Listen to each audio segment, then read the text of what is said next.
Hello, do you like New Japan Pro Wrestling? Are you a Shin Nihon freak? If so, check out the Super J-Cast with Joel and Damon on the Voices of Wrestling Podcast Network. And even if you fucking hate New Japan Pro Wrestling, listen to the Super J-Cast anyway. Not just for our great show reviews, analysis, and pastrami sandwiches, but there's also usually some dick jokes somewhere in the obligatory opening 30 minutes of absolute nonsense we chat about every single week. That's the Super J-Cast for all the best talk about New Japan Pro Wrestling, crisps, and pornography. Cheering at pro wrestling shows in Japan is back, and 2023 is already shaping up to be a big year in the history of pro res. That's why you should listen to the Emerald Flow Show. From the Royal Road to the Green Mat, Paul and Gerard take you into the world of All Japan Pro Wrestling and Pro Wrestling Noah. Not only do we analyze events, but we examine business, who is getting over, what angles are working or not. Occasionally, we take a look at other Japanese promotions like DDT and Zero One. So if you're looking for more coverage of the world of Japanese wrestling, check out the Emerald Flow Show on the Voices of Wrestling Podcast Network, available on all of your favorite podcast apps. This podcast is a member of the Voices of Wrestling Podcasting Network. Visit voicesofwrestling.com to hear the rest of our great podcasts, as well as show reviews, columns, opinions, and updates across the world of wrestling. What do you guys want to talk about? You are listening to the Flagship Podcast with your hosts, Joe Lanza. The cool fans, Rich, cry when Sami Zayn hugs DUI Uce. That's what cool fans do. Cool fans call the Bloodline storyline better than any cinema. That's what the cool fans are doing. It's us nerds. Ours virgin over nerd here. dorks, that like the wrestling. Yeah. Rich Crage. And I'm allowed to be a fucking work rate nerd for the G1. I just want them to have great matches and kill themselves. I don't care. It's not my body. I just want to watch great matches. Stop yelling at me. I agree. And we are live on the Flagship Podcast. I am Rich. He is Joe. Joe, what's happening? How are you? How are you? I am doing well. So we got one of the earliest run-ins I think we've ever had on this show. Tried to run in during the intro. Told her we're doing the intro. Hit the bricks. Hey, did you start the show yet? No, it's the intro's going. Hit the bricks. Now she's here. She wants to plug something. So the nurse. Hi, welcome to the earliest run-in we've ever had on the show. Hi, welcome. Hi. What if I just became a full-time host? So we touched on this last week about getting a third chair in. Yeah. And our idea was it has to be like Joe mentioned, it just has to be like a random woman. Like, you know what I mean? Just one day a random woman shows up. I don't know if it could be you, but we could just say what name did we settle on last week, Joe? It wasn't Trish. What was it? I could be a Trish. Nah, it was Gina or something like that. Do you remember what the name was, Joe? Tina. I believe it was Tina. Oh, great. I could be. So you're Tina. Sure. Yeah. So you start off the show, you go, that's Joe, that's Rich, welcome to the Flagship Podcast. And then you pretty much stay out of the way for the rest of the show. Oh, no, I'm full co-host. Oh, you're front and center? Well, I don't know if we necessarily want you to be front and center. Okay, what are you here for? What is this? I'm here to What you have to go to do? You have a massage to get to, don't you? I'm running late. I'm just here to plug Unbelievable. the new Am I podcast and Am I the Asshole podcast. So your Patreons have heard it. Mm-hmm. Hopefully. If not, go listen to it now because it's pretty sick. So, yeah. There you go. You want to tell us where we can listen to that? Can you tell them? Because I don't actually know where. Yeah, sure. All right. Nice plug. You good? Oh, my God. Yeah, well, Great plug. You came in all, let me do a plug. I want to do a plug. And this is your plug? My IT guy takes care of that for me. We can't go back to this. We're live. We're live, pal. I'm not a fucking peasant. Oh, okay. I cannot Now you're do getting that you're for working my blue. own. You're working blue too early. Now we can't do YouTube ads now. She's already swearing a minute into the show. Anyway, well, it's the Am I the Asshole podcast. It's an Am I the Asshole Reddit podcast. It's available on flagshippatreon.com, patreon.com/voicesofwrestling, and voicesofwrestling.com/patreon. Some of the episodes are. Some are probably going to be on a free feed. We'll figure that out. But a couple episodes are up there now. And I guess they're fun. You know, go through Reddit.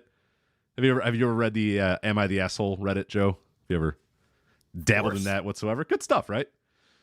Yes. Well, she would spend so much time like telling me, you know, well, we should, what do you think about this guy? Is this guy the asshole? Is she the? And I was like, you got a podcast idea here if you actually want to do it. And so we did it. So it's available on Patreon. $5 tier, patreon.com/voicesofwrestling. That was the plug. There you go, Joe. What's up? How are you? She made you do the plug. She's not even in the room anymore. She's gone. She's going to the massage. She has left to go get a massage from Way, her friend Way. Your wife gets these massages once a week too? I don't know. It's not. Yeah, kind of. It's not always once a week, but it's frequent. It's frequent. The TLB's once a week at this point. Oh my God. Big fan of the massages. And let me tell you something. She comes back from those massages horny and ready to roll. Well, shit, I'm doing 2 more hours of this goddamn show once we're done. So we're kind of. I never tried that. She always goes on Thursdays. I'm doing this dumb show here. They always fire her up. Interesting. Okay. And who's doing her massages there? Is it like a strong burly man? Is it like who? Because I think my wife goes to some foot spa. It's like some weird guy that she pays $20 to and gets it. It's an insanely affordable massage. The man's name is Way. Sometimes his wife fills in. I don't know if Way and the wife get her horny. I can't attest to that. But where's TLB getting his massages at? What are we talking here? Now she goes. She's got some broad that she goes to. Some girl that. She's always saying how hot she is and everything. So she comes back. Okay. She comes back all fired up. I'm telling you. Have you ever inquired about getting one of these massages? No, I don't. I don't like the idea of getting a massage. I don't like people's hands on me. I don't like that's that. Fair. I'd be like grossed out. I've done one massage my entire life, and it was fine. I had 2. Sorry, I've done 2. It's okay. I'm slightly uncomfortable with it as well, and it's not a man or woman. I've had one from a man. I've had one from a woman. It's just people touching me. It's the same thing. I'm just like, and I was tense the entire time. Every time I do it, people are like, "Yeah, lighten up a little bit, calm down." You know me. Can you imagine what I'm like getting a fucking massage? I can only imagine. Yeah. You know me, and you know how anxious I am. I'm anxious talking about getting a massage, let alone sitting down at a table with some Enya playing in the background and, hot stones being put on me as someone goes, just relax. Like, I'm not relaxing in that situation. Are you kidding me? You sound really nervous already. Yeah, right. I hate it. Yeah. No, she strips down. She always has to make sure she's wearing like a presentable like thong. Okay. To go because she strips all the way down to the thong underwear, and that sounds like a good time. Yeah, I mean, at least drive her there one of these times, see what happens. It doesn't matter. I mean, she comes home raring to go. So I don't. Hopefully not on Thursdays. Hopefully that's more of a Tuesday thing or something. That's a weekend thing. Usually a weekend thing. But I don't know. I don't want to be touched. I don't want strange people putting their hands on me, even if they're hot. Like, just don't touch me. I'm real icky about that. Does that apply to your wife as well, or is she exempt? No, strange hands. I don't want strangers' hands all over me. I can't. No. Just the thought when of this show started, you didn't care about strangers' hands all over you, but now these days you do. So they're not strangers. I get to know them in 20 minutes via email. Right. Okay, I knew them on Craigslist. All right, that's right. They told me all about themselves on Craigslist, so we're fine. We do plenty of banter back and forth on whatever app it is, and then I feel like I know them by the time they knock on the door. Those are not strangers, sir. No, but you get the idea. I don't know. The idea of it's making me crawl in my skin just thinking about getting a massage. I could never. I'm with you. I'm mostly with you there. She's always telling me to go get one too. She's like, "Oh, it feels great." Not supple neck. Yeah, maybe loosen up that supple neck of yours.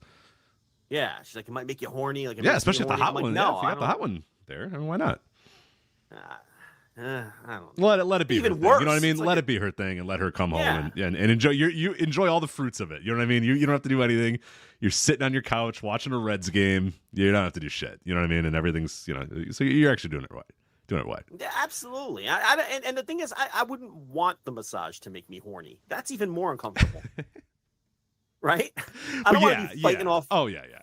I don't want to be fighting off a rod while I'm getting a massage. That's really weird. I have always had that thing about strip clubs too. Like, I had friends that loved strip clubs, and I would go and I was like, I don't understand the point, to be honest here. Like, you know what I mean? It's like, why do I want to get teased? Why am I paying to get teased here? Like, what are we doing here? Like, why?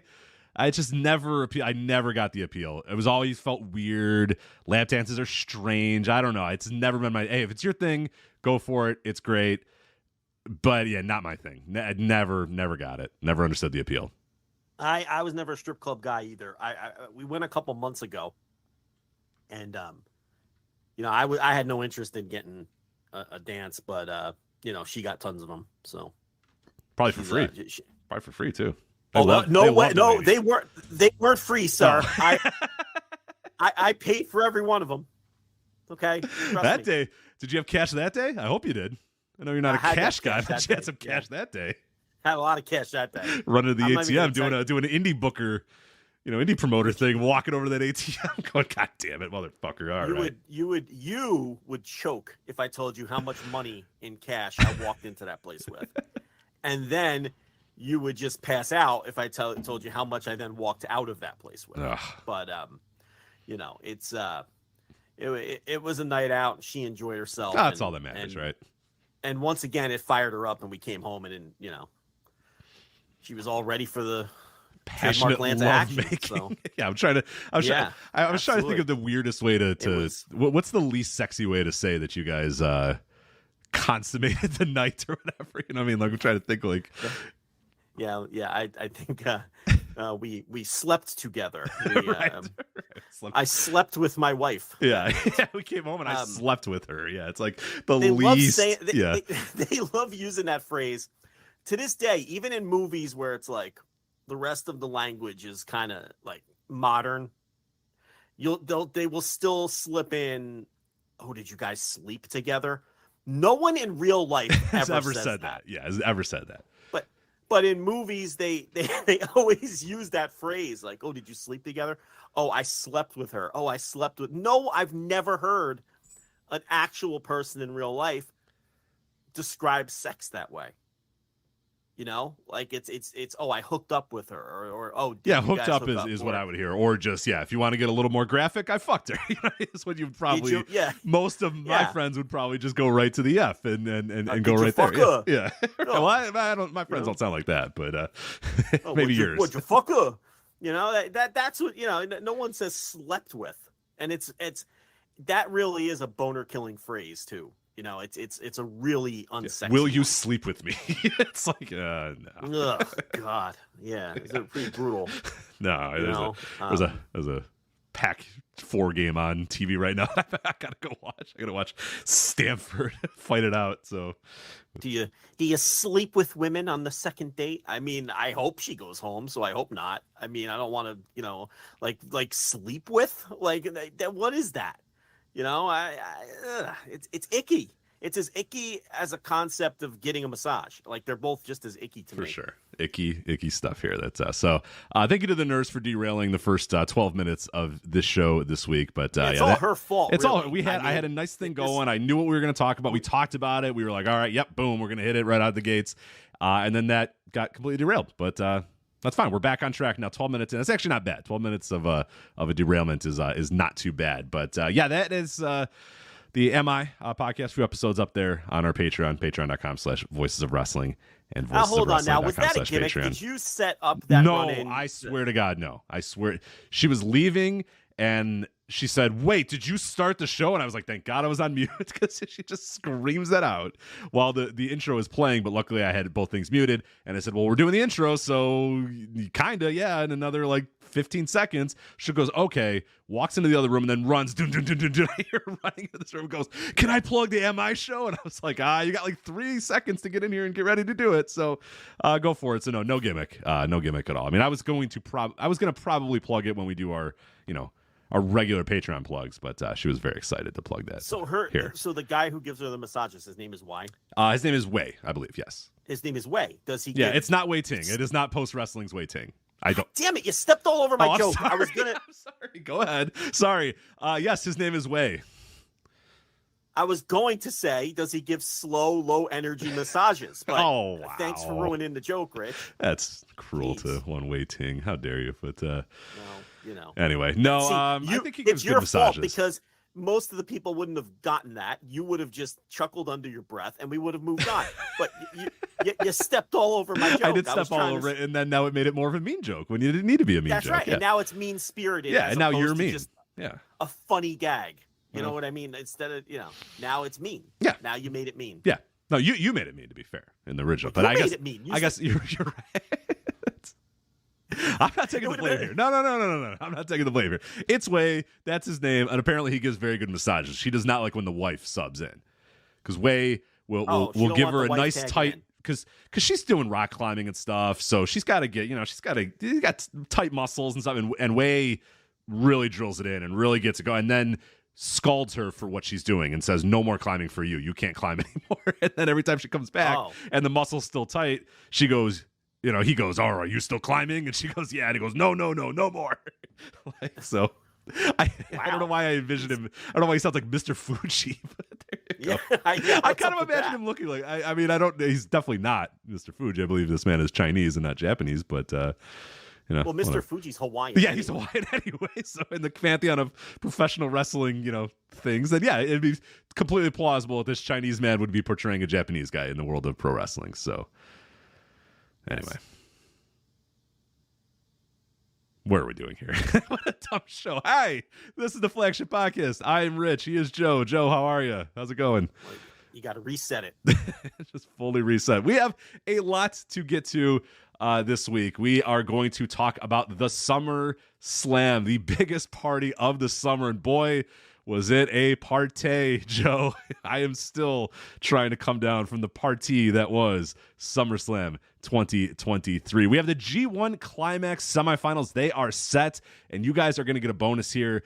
Joe has been doing daily G1 audio on Patreon, flagshippatreon.com, by the way. Did not get to it today, but that's fine because we're going to do it on this show. So we're going to cover night 17 on this show and then preview night 18 and night 19. Night 18 being the semifinals, night 19 being the finals of the G1. So we're going to preview all of those and talk about night 17 as well. Joe, did you know there is a TripleMania this week, and it is the real TripleMania? Nobody knows this week's the real TripleMania, but it is. This week is TripleMania Mexico City. We're going to talk about that show. CMLL has their 90th anniversary show coming up in September, but we do have a full card for that, and you have also caught up on CMLL, so a good opportunity to jump into the world of CMLL and jump into both Lucha. If we're going to talk AAA, let's talk CMLL. Let's talk about the whole world of Lucha there. We also have the Royal Road Tournament, All Japan Pro Wrestling's Royal Road Tournament, starting on the 19th. We'll talk about the bracket and the full lineup for that show. Noah has their N1 Victory Tournament going on right now as well. We'll check in with the current standings and anything that we have seen from that tournament so far. Dragongate. Oh, this is a big show. I'm telling you, we're spraying to all fields here. Dragongate has their King of Gate. They have just wrapped that up. It wrapped up on August 3rd. I have watched the semifinals and the finals. I will talk a little bit about those. And then there's some indie stuff that if we get a chance to touch on, I would like to. If we don't get to them, it's okay. They'll survive. But some indies that I think are doing some pretty cool stuff right now. But let's start the show off with All In. It's AEW's All In Wembley. We've talked about it for the last couple of weeks. It is trending to be one of the biggest wrestling shows ever. Although, Joe, have you seen the recent Wikipedia controversy that's going on? No. Oh, why don't okay. you tell me about it, Rich? Okay. This is really bad. Highest attended professional wrestling shows. It was a list that at one time looked pretty basic. You just kind of went on there. You had, I think they were using the worst numbers for a lot of the wrestling things. So it'd say like 93,173, like disputed or whatever on there. But you had, your WrestleMania 3s. You had the Collision in Korea was the list. And we were all looking at, WrestleMania 35, obviously on that list as well. WrestleMania 32, the one in AT&T Stadium. That was legit one that I believe had, over 90,000 legit. And then, people were looking at, wow, Wembley's going to be, All In is going to be on that list. It's going to be, very soon it'll be on that list. How high will it get on that list? Will it beat, the worst numbers of WWE Past? Will it beat the legit numbers of WWE Past? Well, a brand new controversy has just emerged today that somebody has gone in, and there's been some counter actions going on with this, but somebody has gone in and decided that they are now going to combine attendance for 1 and 2 day events. So right now, if you go to the list of professional wrestling attendance records, the number one attendance record is New Japan Pro Wrestling and WCW's Collision in Korea, day 1 and day 2. A combined 355,000 people attended those shows, Collision in Korea in North Korea, April 28 and 29 of 1995. Now, that is always at the top of the list.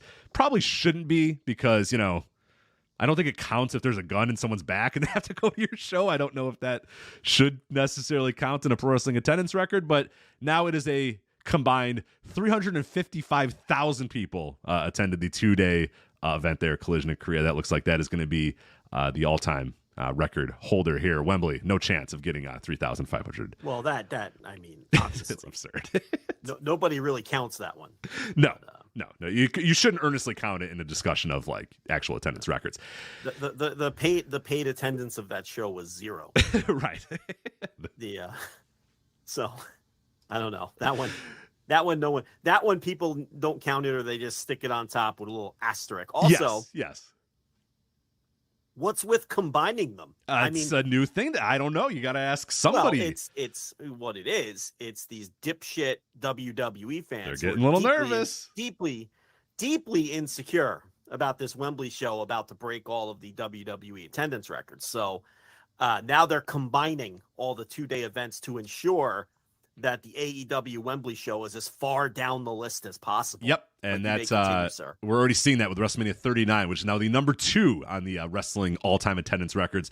WrestleMania 39 Night 1 and WrestleMania 39 Night 2, a combined 161,892, and they're not even doing disputed anymore. They're just saying that's the combined number, which I think is the worked combined number. But okay, so those are the two worked numbers. Yeah, I think so. I'd have to. They don't show which numbers they use to combine, but I'm almost positive if I do the math in my head, that is the worked numbers of both of those. So 2 shows with fake numbers combined into one number.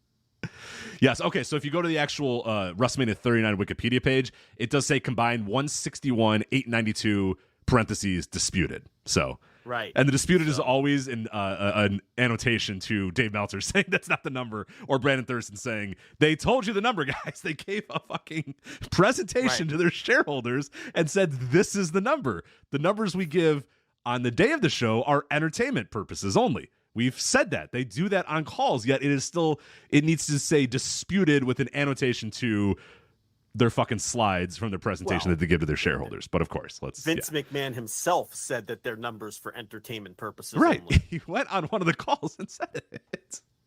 Yes. Because legally he has to. So that's 2 struck from the list. What's next?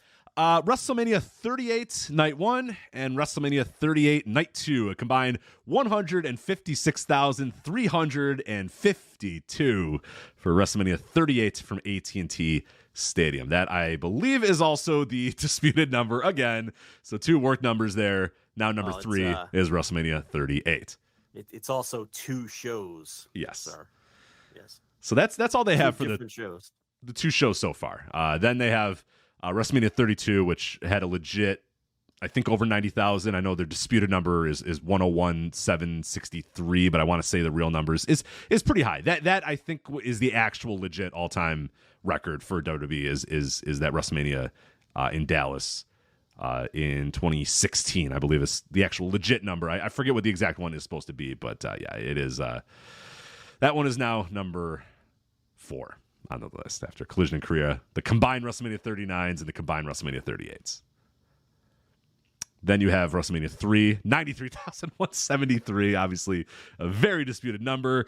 The next one after that, WrestleMania 35 at 82,000, and then WrestleMania 29 at 80,876. So at best, Wembley, say they sell over 80,000 or I don't know, where do you think that they'll land or whatever? Because they have to also pass SummerSlam 1992 in Wembley Stadium, which is 80,355. So they are already legit past that. They passed SummerSlam already. Okay, so they're past that. So they would then fit in at least just under WrestleMania 29 or probably above WrestleMania 29, just behind WrestMania 35 in terms of... Well, looking at these, I don't know if these are real numbers or the fake numbers. They're not, which is also a problem too with this list, is that... so they're but the they fake numbers because these WrestleManias never did 80,000 legit. So, weren't they in the high 60s? I don't remember each one specifically. Yes, some of these got like absurd for a while where it was like they were adding one of the I want to say it was WrestleMania 38. They added something like 35% of the number, and it's like, that's a lot, guys. Come on, like you're real, like you want to round up, you want to add 5,000 or whatever, that's fine. But they got like egregious in the last couple of years, adding just obnoxious numbers of people to these numbers. So yeah, they're all disputed numbers and all absolutely ridiculous. But there you go. So now if you look on Wikipedia to see if AEW maybe set a record with All In, you will be met with no, they did not. They're at best the fifth highest. Oh, hold on. What's the real record? Is it WrestleMania 32 in Arlington, or is it one of the nights of WrestleMania 38 in Arlington? I think it was still WrestleMania 32 in Arlington, which I want to say that Brandon had that at. Let me see what his exact number was on WrestleNomics. I want to say a little over 80,000 for that one. So somewhere in that range, 80 to 85,000. Well, they're going to beat that too. Yeah. Arlington Police Department. This is from Brandon Thurston. Arlington Police Department told me there were 80,709 people through the turnstiles at WrestleMania 32. They might have that beat already. What was the last update? Let me see. It was. I can get over WrestleTix if you want. I got it. What is it? What is the competition? Yeah. What's the competition? I'm gonna race. I'm gonna beat you. Oh God. Oh come on. It's going slow. Going slow. Damn it. I got it. Damn. Last update was 79,346. So they're going to have more people in the building than WrestleMania 32. That's a lock. Because we're still 3 weeks out or whatever it is. And they have less than 1,000 tickets to go to beat WrestleMania 32 with people in the building. Now the estimated paid is 73,945. Obviously, it's going to take some Brandon Thurston, Dave Meltzer detective work after the show to see what the actual paid number is. This is just the WrestleTix estimate. And I don't know what the record paid would be. Or do you happen to know how many paid for WrestleMania 32? I don't know the paid. I don't know. I know the gate was like 7.5 million. I know that number. I've always remembered, but this I has don't. a chance to beat that too, right? Yeah. Isn't going to do 8 or 9 million gate potentially? So, well, the point here is this Wembley show, which is the new Wembley, by the way. This is not the same building that SummerSlam ran. I don't know how many people might think that's the case. That building's gone. This is a new building. It's kind of like it's the spiritually it's the same building, but it's not technically the same structure. It's kind of like how there's been like 6 Madison Square Gardens, right? Like it's like the garden they play in today isn't the garden, from 1930 or right. whatever, but it's spiritually, it's the same. Anyway, so this is a different building than the SummerSlam venue, but they have a chance to break every record at this point. They have a chance to break people in the building, total attendance, right? Total paid attendance, and also the gate. They're going to break. If the record is WrestleMania 32 with a shade over 80,000 in the build, they're breaking that. They may have broken that already. Because this last update was 24 hours ago. Paid, I don't know what that record is. And gate, you're telling me it's that same WrestleMania 32? Yeah, I believe that one is 7.5 million. I want to say that is still the leader. So it probably holds every record. If it holds gate and attendance, it probably holds paid attendance. I would assume. And that was 2016. The one thing about the split WrestleManias is, it was a good business move because they can pack 60, 70,000 people in back-to-back nights, and do those massive combined numbers or whatever.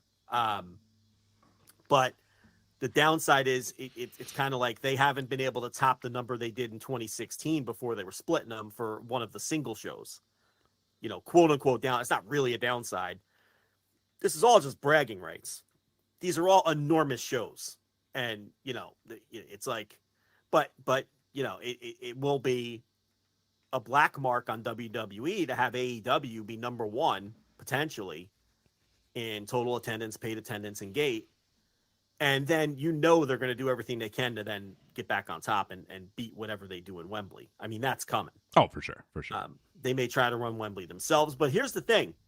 When you're talking about attendances that are this big, it's no lock that WWE will be able to top that. I mean, it's not going to be easy at all. I mean, for people who think that all WWE has to do is run Wembley themselves or run one of these giant buildings themselves and just put everything they have behind it, and then they'll easily break this. I think you're mistaken. I mean, they could. Of course they could. But it's not like they can just moonwalk into Wembley and do it. These are enormous numbers that are very hard to attain. So I just want to correct. I said 7 million before. I think the inflation adjusted WrestleMania 32 is $17.3 million, actually, not $7 million. So $17.3 million gate. So yeah, pretty good. Not a bad haul to bring in one day. So then I don't think this show can beat that. Weren't they on pace for 8 or 9 million? But yeah, that's what I remember. Yeah, I don't. That's tough. That's a high ticket value for the AT&T Stadium in 2016. Yeah, there's a lot that had to play into that. That's going to be tough. That one's going to be hard for a long time to beat. Yeah, but adjusted for inflation, I mean, what was it in real time? You know, I guess it wouldn't have been that much less. Back in the halcyon days of 2016. 7 years ago. Yeah, it wasn't too much different. But because you start playing around with that. Oh, yeah. Then I could start breaking out Jim Londos. I was going to say like a Jim Londos, Athens, Greece show that say 70,000 people there paying. It gets real. Then it gets real into the. So yeah, I mean, it's kind of like in the NFL. Every time a quarterback signs a contract, it's the new biggest contract in the history of the NFL. You kind of just have to hand it to whoever. Right. The NBA is doing that right now. Jaylen Brown just signed the most lucrative contract in NBA history, and everyone's like, "Oh my god!" And it's like, all right, just calm down. Like it's all right. Like by this time next year, a better player will sign a bigger deal, and it'll all be okay. But right now, it's like, what's going on with this guy's the highest paid player in the NBA? It's like he just happened to sign at the perfect time right now as a new. All these things are happening. Trust us, he will be very soon like the 10th highest paid player in the league, and then the 15th, and then the 20th. And you know what I mean? It's gonna keep going up. He's not gonna be the highest paid player for a ton of time. So, so that's what's going on in Wikipedia. Then people tried to get funky, and somebody added in the AEW Fight Forever at Gamescom show, which had 2,650,000 people in Cologne, Germany, at the Exposition Center. That got edited out, and then someone decided to put SmackDown at Rolling Loud 2021, the parking lot at the Hard Rock Stadium for 200,000, but that also got edited out. So these WWE fans and AEW fans are getting real petty with each other. Yeah, because AEW fans are, all right, fine, then we're going to put Gamescom on there. It's like... What is this Gamescom thing? It was just like a gaming conference, and then they had an AEW Fight Forever stage there to show off the game, and I think they had a wrestling match. Evil Uno and Christopher Daniels had a match in like this ring that they had set up to show off the game. So this and 265,000 people were there. We're at the Gamescom over the day or the week or whatever. Wasn't that Rolling Loud? They did the Bianca Belair Carmella match. Yes, that is listed as the main event. That's the best part about this entire thing. So you have the New Japan, you have Collision in Korea, day 2, Antonio Inoki versus Ric Flair. Day 1, Shinya Hashimoto versus Scott Norton for the IWGP Heavyweight Championship. Then you have Evil Uno versus Christopher Daniels. Then after that, you have Bianca Belair versus Carmella. And then after that, you have Roman Reigns versus Cody Rhodes. It's just like, leave it all up. I love it. Yeah, I'm down. If we're going to fuck around and use fake numbers and bullshit combined stuff, then sure. AEW Fight Forever Gamescom, Rolling Loud. Let's add, I think somebody added the Jim Londos thing in fucking Athens, Greece. Great. Let's do that. Throw them all in there. Throw it all in there. Who cares? Give me some King Kong Zaya. Give me everything. Yeah, you got to get in there and edit that. Yeah. You're like, it was like 150,000, I think. I don't know. It's this newspaper clipping said, so. Yeah, well, whatever. Yeah, so there you go. So that's where All In is at. The point here is they're gonna break a lot of these attendance things, and it's gonna be really fucking stupid when they do. People are gonna not be able to handle it at all. The worst case scenario is they break the legitimate numbers, but don't break the fake numbers. Right, because those arguments then we're just going to be arguing again. Because they're going to get to 87,000 or whatever. Everyone's going to go, that's actually the biggest number, or 84,000 or whatever. And that's the biggest number, and people are going to go, no, it's 93,000. It's like, all right, whatever. It's 101 at WrestleMania 30. It's like, oh god. And then you're going to have to say, well, actually, and then they're going to say, oh, who's the source? Dave Meltzer? Okay, yeah, right. Like, all right, here crying face emojis. right. It's like, god. The discourse. Dave Meltzer on the payroll. sideways crying face emojis. Right. Six At of them, Eric Bischoff. Look at this goober. All right. The world's dumbest people. Yeah. Right. Cry face emoji, cry face emoji, cry face emoji. Yeah. Mabel, the third guy. He said Mabel was the third guy too. So you can't trust him on this. Cry emoji, cry emoji, cry emoji. and Dave will quote tweet and argue with everyone. Actually, I got Zane Breslov and me talked to the guy. Who does he always cite that he talked to? I know he talked to Zane. Breslov No, but Zane and like who's the guy that he talked to? Like the fire marshal, right, or something. I don't remember. He always cites Zane and then this other guy. He's like, well, actually, I spoke to Zane Breslov and the guy it's some building somebody or the maintenance guy or something like that. He's like, they told me the number is actually 78. It's like, oh, Dave, the guy has one follower. Yeah. His name is WWE Fan XX69. Just let him go. It's all right. You don't have to, you're not going to win this guy over. This guy's not going to go, I'm sorry, Dave. You're right. I apologize. Thank you for your knowledge. I'd like to subscribe to your newsletter. Like, that's not going to happen, Dave. Just let it go. And the guy's whole timeline is ripping on Dave and like porn. It's just like Rhea Ripley. Yeah, it's just him. Retweeted porn. It's just him masturbating to Rhea Ripley photos. Like quite literally masturbating on Rhea Ripley photos. We're just retweeted porn and OnlyFan accounts. That's what they always are. Like when you look at their timelines, Dave quote tweeting, Dave Milter. Actually, Zane Breslov told me the number. Dave, please. I would love to get into the DMs of some of these people. You can only imagine what's in there. Good Lord. Oh God. Discourse. It's the worst. Anyway, well, sending their 60% fucking chubs to the OnlyFan accounts. Having Mandy Rose judge them. Yeah, sitting on the toilet, snapping a pic of their 60%er, sending it to the to Mandy Sachs. Sending it to Mandy Sachs to see what she's got to say about it. For a rating, for a dick rating. DM's full of it. Oh God, yeah. But Dave's gonna convince that guy. That guy is gonna say, "You were right, Dave. I am sorry. You are correct. I didn't do my research. I apologize." And then go back and send a half chub to Sonya Deville's DMs or something. So anyway. Tweets of porn accounts and Conrad Verse podcast. That's what their timelines are. It's a that Venn diagram is unfortunately a circle. So perfect fucking circle. Perfect circle.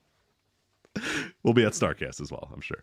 All right, let's get to me and you will be. We'll be at Starcast? No, I don't. We're not invited anymore. I don't think we will never be welcome. At Starcast, I don't think we're getting that invite again. Yeah, I don't think if they do a pod circle at the at this year's Starcast, I don't think we're getting the. Well, it's not like I'm have to unpack my bags. I wasn't really preparing for it, but yeah, that's not happening. I wouldn't get your day bag. I wouldn't get your day bag half ready. I would. I just keep that on the.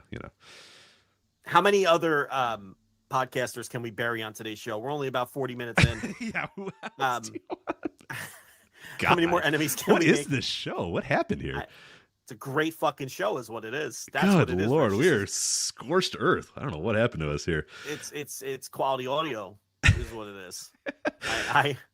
I listen, if I have to watch one more G1 match this week, I'm gonna fucking lose it anyway. So I'm delirious. Evil's music playing on in the background. I've had a migraine for 3 days. The Reds have lost 8 of 9. I've watched, I feel like, the same G1 show 17 times this week. We got another MJF Adam Cole pre-tape, this time jumping on trampoline. A trampoline park and hitting kids with balls. That was hilarious. I don't even know if I'm awake or I don't even know anymore. So this is going to be a wild ride. I would strap in. All right. So let's talk about All In a little bit of what, speaking of Adam Cole and MJF, a little bit of what has been announced officially for All In. It's coming up, obviously, on the 27th.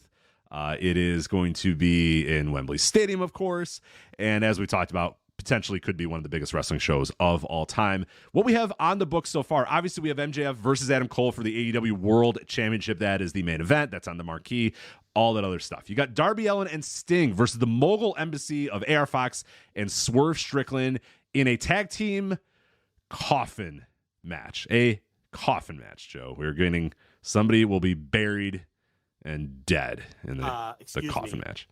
2 men will be stuck. Oh, in I the guess you got to put coffin. both of them in the coffin and kill them. Yes. Okay. Neither of those men will be Sting.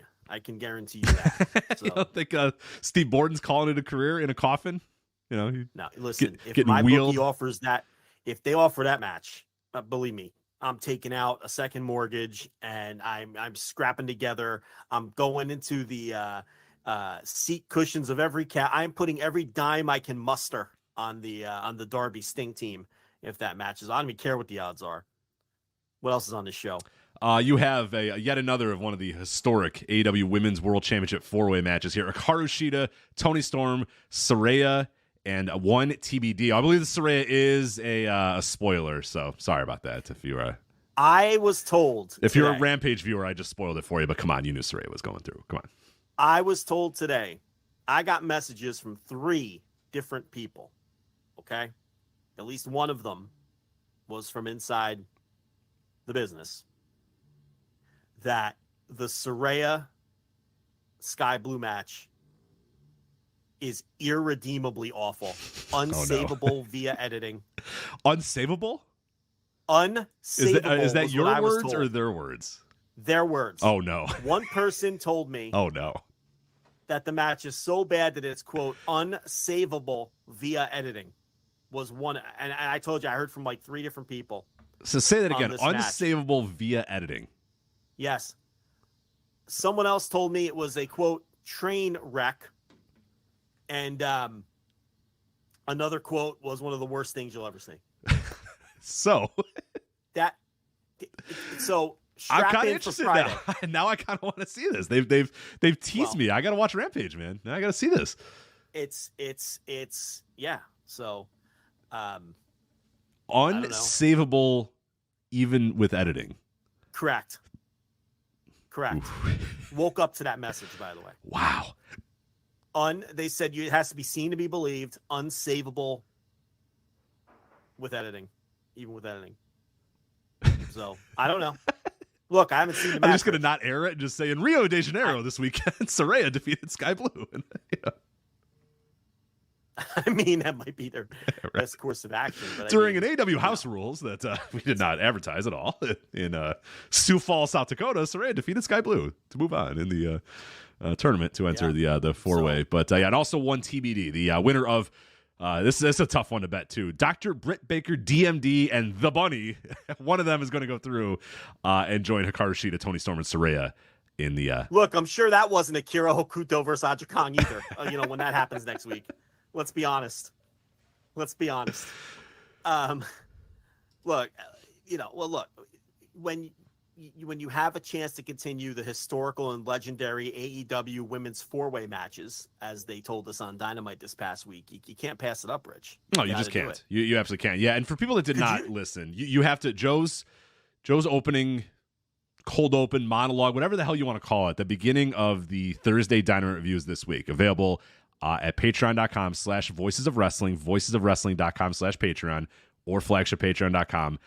Needs to be heard to be believed. It is an awesome, incredible opener. You've outdone yourself. One of the best things you've ever done on audio. I truly think that it is. Wow. It kept going. The thing is, what the punchline is a minute in. You know what I mean? Like, where it's going. It's not a surprise the punchline is.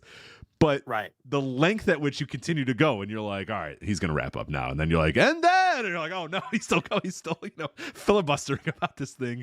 Is it ever going to end? And then you finally get there. Definitely worth it. It is all about the women's 4-way, how AEW does not deserve to call a women's 4-way match, an iconic match or historic match in their company's history. Just a great piece of audio that we're going to put up on YouTube as well. So it'll be available on YouTube, but you should probably go. Oh, you're putting it up. I'm going to put part of it up. I don't want to put the full thing up, though. The full thing you're going to have to pay for. Oh, you know what?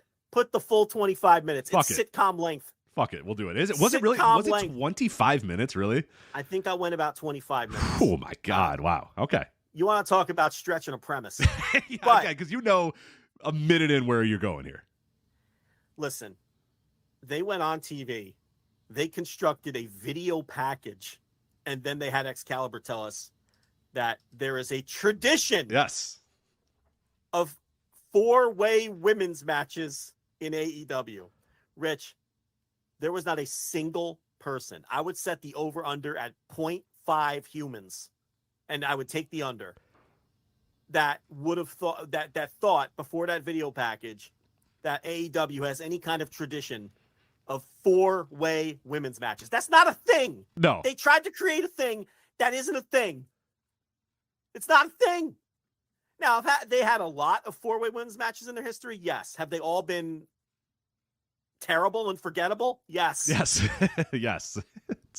I mean, I genuinely could not think of one 4-way women's match that they ever. I couldn't think of one with all 4 participants and a finish.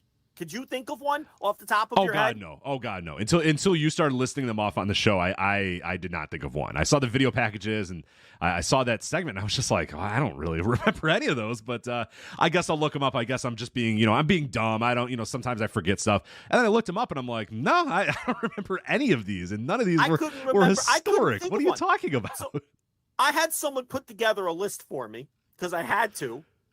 And then I looked them up. As if that was going to help. You're like, yes, of course. Yeah. Yeah, right. Then I looked them up, and in almost every case, it was the worst match on the show, according to Cage Match. Like, you can't make it up. And then they're trying to tell us that this is some kind of tradition in the company. This is like the worst tradition ever. It's a bad tradition. It's a tradition you should probably not associate yourself with. This is a tradition much in the way of like that drunk uncle who ruins every Thanksgiving for your family. That's the kind of tradition, like that's the level of tradition. It's a bad tradition if it's a tradition. None of the matches are memorable. None of them are historical, and none of them were good. The fuck are we doing But here? other than that though. Other than that, it's fine tradition. And we will get another one. Other than that they're bad and not memorable, and they're bad and nobody remembers them all. Other than that, it's pretty good. So oh, boy. I mean, what an insulting video package that was. These awful 4-way matches in the middle of the pandemic on the video package with the mean girl and Griff Garrison in the front row cheering along as Shanna does a dive or something. Nobody cares. No one remembers or cares about any one of these. Who's the mean girl? Who's the mean girl? The mean girl that used to bring the burn book to the ring and do the jobs on Dark. She was really short. Like the mean almost girl. Legally a midget. What was her name? I'm blanking on the mean girl. Yeah. It's because you never watched Dark. But she was always one of the people, one of the plants in the crowd. Remember during the middle? Yeah. I always remember Griff Garrison. Yeah, Griff Garrison was there every single week. He was a super fan during that era for sure. I don't remember the mean girl. But, someone in the chat. Someone in the chat will know. Yeah, we got some dark perverts out there that'll chime in. She was one of the weed smokers on the Circle 6 Pass the Blunt thing that they did WrestleMania weekend. Oh God. Okay. Sean Cedar says Danny Jordan. Okay, Danny Jordan. That's her. That's the mean girl. That's Circle 6. Anyway, I'm not going to give away my whole. Anyway, Patreon.com. The Thursday Dynamite review in what people are calling a legendary piece of audio. Historic piece of audio. You should. Historic piece of audio. Yes. Anyway, what else? That's the other thing. Okay. I don't remember if I said it here last week or if I said it on one of the paywall shows. I know I said it somewhere, but what a lot of people may not know, because I don't know if this has been reported officially by any of the major news reporters, but the Wembley lineup last week, with the exception of the Cole MJF match and maybe one or two other matches, completely got ripped up and redone. Oh, because good. Yeah, well, par for the course, right? What are we doing? What? Why are we ripping up the card? Because a major match involving the Bucks got changed. That's okay. Why. Okay. They changed. Well, wasn't it always going to be Bucks and FTR? No. Mm. No. Why was it not always going to be Bucks and FTR? Because it was the Bucks and Hangman Page versus the Righteous was the original match. You're kidding. No, people think I'm kidding about this Righteous push. Will you listen to me for once? Out of your mind. What? I swear to God, that's public now. Who told you that? Did Blue Guy tell you this? Who told you Rich, this? I'm not even breaking news on this one. That's out there. The Righteous thing. That's out there now. I'm not. The Bucks and Hangman Page versus the Righteous was booked for Wembley. Like the Righteous, like they're gonna do some angle with the Dark Order. It's gonna be. I don't know what members, but that was the idea. Yeah. But then that's a bad idea. No offense to Balloon Guy. That's a bad idea.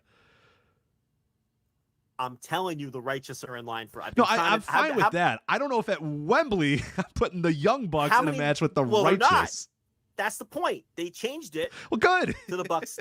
Listen, they changed it to the Bucks and FTR. Why is that the second draft though? What? And then that led to a domino effect on the whole card. Because I don't know whatever the fuck they were going to do with FTR had to be changed, and whatever I had to do with those people. So because that's why I mentioned last week, and I don't remember if it was here or the paywall, but I mentioned it somewhere, that the card was kind of up in the air, and there was and I heard that from a bunch of different people, and someone else. I talked to someone today who backed all of it up. I originally heard it last week, which is why I said it, that everything was getting changed. Or look, like Cole MJF, that was always right. That's in the books for sure. Some of the other matches as well, but there was definitely a trickle effect where a lot of the rest of the card got torn up. The 4-way women's match was not around the original card. So that was going to be they were going to do the Shida Tony Storm title change. At one point that was on the books for Wembley, but they did it on TV instead. Now they're doing, because listen, you can't bypass tradition, Rich. When you have a chance when you have a chance to book yet another, right. It's the biggest show you're ever going to do. You're going to go to your traditions. You're going to go to the people that got you there, and the moments and the memories that got you there, and that of course is going to be the women's 4-way tradition. Yeah. So, I don't know. I mean, we're going to get some more matches next week. I know the Kenny Omega thing is going to come into focus. I did see, how much can I say here? I saw the match for, I don't want to say that, but there's going to be some matches next week. I shouldn't have said anything because now people are going to think you can't half say it and then take it back. Well, I was no, you're fine. You're fine. You're fine. Some things, I don't want to get people in trouble, but no, there'll be some more matches. They're doing the Kenny Omega segment next week, and if it's what I saw floating around, I don't know if people will be too thrilled with that either, to be honest with you. All right. Some people will like it. I don't think it's the thing about the Righteous is they didn't. It's not the Righteous. Is it Balloon Guy? Is it Kenny Omega versus Balloon Guy? It's not. Okay. It wasn't going to be some cold match with the Bucks and Hangman. They were going to do a big angle. And stuff. I would hope you need a big angle to get to the Righteous versus Bucks. The Dark Order, and Hangman's involved with the Dark Order and all that. Okay, then whatever we got is a massive, massive upgrade over that. Again, no offense I'm to not Balloon Guy. It. I love my Balloon Guy. Don't get me wrong. But look, then isn't it good that they changed course for the better in that case? By your reaction, for sure. The reaction of the absolutely, absolutely. That's why it stuns me that this wasn't the original idea. That you didn't think putting FTR in the Bucks, or having the Bucks in just a straight tag match at Wembley. They didn't think that was a good idea. I don't know. Yeah, that absolutely seems wild to me. But we also have ROH World Tag Team Championship match here. An interesting booking here that we'll probably get into it more length when we actually preview the show here in a couple of weeks. But Aussie Open defending the ROH Tag Team titles against MJF and Adam Cole on the pre-show. Now, I've seen a lot of people upset about this, and oh my God, you have all these guys on the roster, and you're going to give 2 matches to these guys, and what are they doing in a tag match? And that's going to be weird for the main event. I actually think this is a pretty cool idea to put them in the pre-show. Where do you land on this? Because I think there's a lot of ways they can go with this, and I think this is a very smart way to get last-minute pay-per-view buys and also tell a story from the pre-show into the main show. I actually think it's a really good idea. I like this a lot. I think there's going to be some kind of angle, obviously. I think there's going to be some kind of dissension, or one guy's going to be upset with the other, and it's going to basically add some heat to the main event on the pay-per-view, and they're going to try to sell some late buys with that, I think is what they're going to do. I don't think what you're going to see is them just beat Aussie Open 1, 2, 3 in the middle with the double clothesline and be the ROH tag team champions. I think the whole point of doing that match is to get their hottest act on the pre-show, and shoot some kind of angle that leads to some intrigue with the world title match, 3 or 4 hours later. I think that's the point here. Oh, for sure. Like maybe it has to be. Maybe they lose the match and one guy blames the other, or it's very clearly one of their faults that they lost the match. They'll do something. Right. You can do that, or you can even go, I mean, if you really wanted to. I don't know if I would go this far. I would have it where they lose and there's some miscommunication and it's clear that this thing is breaking down, that this is not going to be, or I guess you could do this. This would be bold, and I don't know if I would recommend this, but you could do the full on turn on the pre-show too. I don't know that I would do that. That's really like leaving that for, but I don't know. Maybe you do that. Maybe you say, hey, you got to watch these fucking pre-shows. We're going to have stuff on here. Or you want people that are maybe just checking out the pre-show to go, shit, I got to watch this now. Because you could do the full-on turn, whether it's Cole turning on MJF, whether it's MJF turning on Cole. You can do that on the pre-show. They lose this match. They kind of argue a little bit. They act like they're going to hug, and then, MJF drops him or Cole drops him or whatever it's going to be. And you could build that up. And then the people in the audience have seen the beginning of the breakup, or they've seen the breakup, and then they're going to see the conclusion of the breakup later in the night. Like, I don't think that's that bad of an idea. It's risky to do that on the pre-show. I get it, but is it any less risky to do it, in the main event and have the match start off and they're kind of like, oh, we're uneasy friends in a match or whatever? I'd almost prefer them break down during the pre-show and just say, fuck it, let's do it. Now we're going to have a war in the main event here. I'd almost prefer that, even though it is weird doing that on the pre-show. So I don't know, but they can go a lot of different ways with it. The whole intrigue here with this storyline is who turns on who. Let's be honest. Yeah. So I think it's, you get them on the pre-show and then you tease something, and you got to cough up your $50, $60 in HD, whatever it costs, to see how it plays out on the pay-per-view portion of the show. I think that's what this is. I don't expect a title change. I don't expect, Aussie Open to pin one of them clean in the middle. That wouldn't make any sense either. It's got to be some kind of, like you said, miscommunication or something like that leads to a loss. I think it probably works better if MJF gets pinned, because his character would be more of a piss baby about losing a match. You know what I mean? Than Adam Cole's would be. And the whole idea is he doesn't really want to, he had to be convinced to wrestle twice anyway. His whole gimmick is he never wants to wrestle.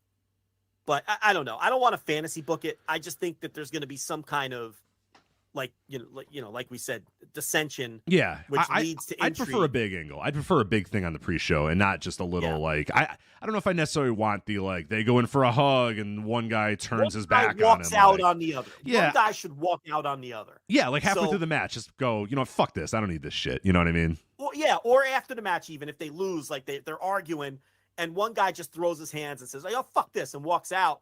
And then the other guy's like, "Where you go?" And then that's some intrigue for later. In the night, I want a little stronger though. I think I want a little more than that, because then you're still going to the main event being like, "Oh, I don't know." Like, I would honestly prefer just a full on beatdown in the pre-show. You do the turn on the pre-show. I would. It's risky as hell. It's not my money, so I don't know. But I think if you want to make the pre-show a thing, you're giving the risk in that is that's the payoff. Right. Because that's the thing everybody's waiting for, to see who turns on who. How's Roderick Strong going to be involved? How's the Kingdom going to be involved? Has Adam Cole been playing this guy all along? Or is MJF the one playing him? Or are they trying to play each other? Is Roderick Strong going to rip off that neck brace and be in on it all along with Cole? Is Roderick Strong going to rip off that neck brace and be in on it all along with MJF? Like that's the payoff, the turn. So I don't know if you do the turn on the pre-show, if those people on the fence about ordering are now satisfied because they've gotten their payoff. Oh, okay, this is the guy to turn. I think you can also still do the other part of that, though. I think you can have MJF or whoever it might be sort of hard turn on the guy in whatever way that they do that, but then still have the intrigue of, okay, now what's going to happen in the main event? How is it going to wrestle? How's Roderick involved? Like, there's still other aspects of that you can do that don't necessarily, because I don't know, to me, it's going to feel like a weird main event if it's just like, these guys have a little bit of a tension going on. Like, that's kind of where we're at right now, and I don't know that that's going to really make it seem that heated, going into the main event. Whereas if you knew, okay, these guys just had a fight and they just broke down and this thing is all done now and now they're coming out to kill each other here in this main event. And how are these other guys involved? I feel like that has a little bit more intrigue than like, oh, I don't know who's going to turn on who. Like, I don't know. I see your end of it, and I think that my end is riskier, definitely. But I think maybe has a bigger payoff by getting a lot more people talking about it during the pre-show, and maybe then saying, oh shit, this is a show I got to check out, or I got to be a part of this, or the fans in general just being excited too that they saw the turn and now they're going to see how it all comes together in the main event, all in one night. And we're really saying the same thing. You have to do some kind of angle. Oh, for sure. Yeah, they can't. You can't have MJF, pin Kyle Fletcher 1, 2, 3, and it's like, all right, we're champions now. Like, let's see what happens in the main event. Like, that would be the worst move. Or like you said, Kyle Fletcher just pins, Adam Cole, and it's like, oh, all right, well, there you go, cool. It's well, and then be like, hell, we'll figure it out later. Then that can't be that. It's got to be something. If Roderick Strong isn't in on it with one of these guys, they've completely destroyed him. Oh, what are they doing? What are they doing? Someone in the Discord put it best, like to him come out and whine, oh, why do you have a new friend now? And then cry into Kyle Fletcher's tits as they put it in the Discord. Really made him look like an absolute goof to the point where it's almost a little too over the top, and you have to expect that he's, playing a role here for one of these two guys. I mean, because otherwise it's like they've just completely emasculated him, destroyed him. Everyone's calling him a cuck. They're all going to chant bland bitch at him for the rest of his career. Like it's yeah, he's got to be the mastermind, and he's got to come back. Yes, he's got to be in on this, and he's got to be back to the guy who just does backbreakers at some point, or he's just, been completely destroyed here. And maybe his awful acting that I've been picking on every week is on purpose, and maybe he's just, you know what I mean? It's like the thing with this story is so much of it is so hokey and over the top and corny, and what's another synonym I'm looking for here? You know what I mean? Like the way that everyone behaves in this thing, and the pre-tapes, and it's just Roderick Strong is either the worst, actor in professional wrestling, or, as I said, he's in on this thing. Right. He's playing it up for effect, but then he's gonna rip that neck brace off and be an ass kicker and laugh all the way to whatever the next step is of this. And because right now everyone's real cartoonish or real like kind of over the top, right? I mean, it's just it's so wink, wink, nudge, nudge, the entire thing, that you're just kind of like, all right, all these people have to be in on this thing. Like, there's got to be, everyone's trying to, you have to assume that everyone's trying to stab the other person in the back or trying to outsmart the other person, because everybody's being way too over the top in this thing, and way too playful, to the point where you have to, you have to assume that at the end of the day, it's Cole saying, oh yeah, I played you for a fool, or Roderick saying, oh, you guys all fell for it. Like, it has to be that has to be the payoff of all this, is just turns into they're all behaving like NXT characters. Yes, which you would hope that the end result is that they stop being NXT characters and they say, oh, I was only acting like that to trick you or whatever, and that it's not actually earnestly how these people are acting, because then we're in for we've lost the plot a little bit if we're all actually acting like NXT people. It's as I've been saying for six weeks or whatever now. This is what connects with wrestling fans now. Wrestlers who behave in this manner. It works, Rich. This storyline's working. Oh yeah, and big ratings mover.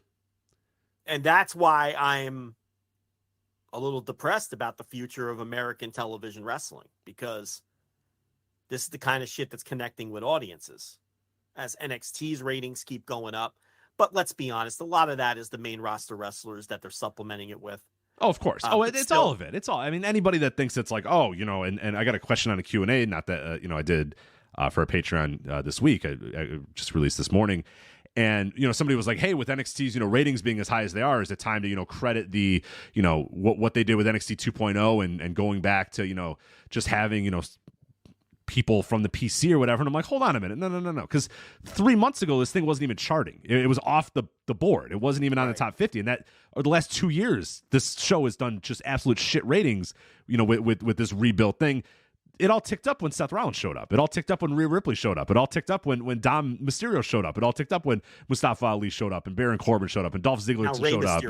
And Rey Mysterio. Yeah, it's not because Braun Breaker and Von Wagner are on the show. Like, because those guys were on the show for the last year and a half, and it didn't matter. Amari Miller isn't turning those numbers around. Like, come on. You hope that their hope is that everyone's getting the rub. Yeah, of course. Yeah, they may have figured it out the way to book NXT now is to do that, and that's how they booked the original NXT. If you remember, Tyler Breeze had that little bit of a run that he was there. Tyson Kidd had a little bit of. I meant Tyson Kidd, not Tyler Breeze. Yeah, I know Tyson Kidd had that run where it was like, hey, I'm not doing anything on the main roster, so let me go do this thing for a little while. Like, and they did that from time to time. They would have main roster guys show up there, and this now they're doing a little bit bigger star power on that, and it's people that can actually draw, not Charlotte, because they did that with Charlotte and it didn't draw much. But the blend of 75 to 80% of the roster being your PC products, your NIL people, all that sort of stuff, but then supplementing that with, tangible draws on the main roster is, that's probably the secret sauce, and they may have figured it out.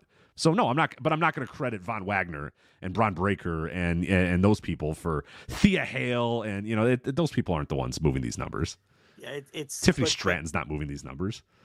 But this is the style of storytelling that's connecting. I mean, you even look at the Bloodline with, like when they were setting up the SummerSlam tribal warfare match, and Jay challenges this all is so ridiculous. I mean, Jay challenges Roman to a tribal warfare match, and Roman gets this look on his face, and he says, "Did the elders approve this?" Like, what is that? The elders? What are we? You know what I mean? Like, it's just. But this is the kind of cornball hokey shit that's connecting. People love it. They love it. So this Roderick Strong thing. If it's not all a ruse by his character or whatever, he's gonna get over. Ironically, being this. Right, weird, people are going to show goofy, up with neck braces and stuff like that to the shows. Yeah, they're going to chant "shake it off" at him, and he's going to get over ironically as this comedy goof. If he's not in on the ruse with Adam Cole or whatever, and that's very concerning to me. And people always misunderstand when I warn that this is similar to the Bloodline because they think I'm trying to say that. Adam Cole and the MJF thing is it's like a 1-to-1 comparison. That's never, ever, ever what I meant when I made those comparisons. My comparisons are this style of storytelling with these style of characters, getting things over ironically, and then it turns into legitimately over, and these sort of ways to tell the story. And these are the things that are working. So, of course, these companies are going to do it more. WWE is already trying to set up Judgment Day to step right in for when the Bloodline. Oh yeah. We'll talk about that in our SummerSlam review. They're ready. They got the next Bloodline ready to go. And there are people inside AEW now calling MJF and Adam Cole their Bloodline. Game, set, match, Rich. I was talking about this 6 weeks ago. Okay? In the company, that's how they refer to this. And everyone just had this reflexive sort of reaction to comparing it to, because the AEW fans don't like the Bloodline, but it was never a 1-to-1. Okay? It was the idea of how you tell your stories and how you present your characters. And it's working all across American television wrestling. And I'm sorry, to me that's distressing because I hate all this shit. Cole MJF is the least bad of it, but these pre-tapes, Rich, somebody watches the trampoline thing. I cannot even. I thought the Chinese food one is the worst. Still, I know you. I think you go with the gym and Puff, right? The gym, call him Puff Fat. Yeah, I think the Chinese food, owie, it's too hot. It's 100% alcohol. Listen, the trampoline one is irredeemably because I thought we were past that point. Why are we? We're doing the in-ring promos. We know All In's happening. We know everything's going on. They're going to do an in-ring promo in a couple of minutes here on this show. We're good. We don't need Adam Cole and MJF have hijinks at the trampoline park. What? No, we don't need that. Because the We're moving in-ring on. promo, The in-ring promo worked, and it was good. It was great. More of that. Yeah, we didn't need the pre-tape was so useless. It didn't help anything. All that could do is run off people like me. There's no positive you can get from these pre-tapes. You can only get negative at this point. I just perplexes me that they shot that trampoline deal, edited it, watched it back, and still decided it was a good idea to put it on the air. It boggles my mind that they thought, this is the they filmed it, and then people watched it and said, God damn, that's good shit. That's good shit, pal. Put it on our show. Presenting Adam Cole as a dork who likes to jump on trampolines, right, as a and throw balls at that's children. A great idea. Yeah, have our main event guys throwing balls at children. You know, so it's like I feel like if you remove all of these dopey pre-tapes, this storyline loses nothing. And on the flip side, you don't have grumpy people like us complaining at all about the storyline. Right. Well. Right? You see where I'm coming from? It's like, because everything else about it has worked. Now, you could argue that the first couple maybe set the tone for the storyline. Sure. Oh, yeah. It wasn't for me, but I get it. I got it at the time. I still get it. I get it. I didn't like it. I'm not going to like it. You're not going to convince me to like it, but I got it. We're past that point, man. We got the match. But what did last night add? Yeah, we're in the match already. We got it. We're good.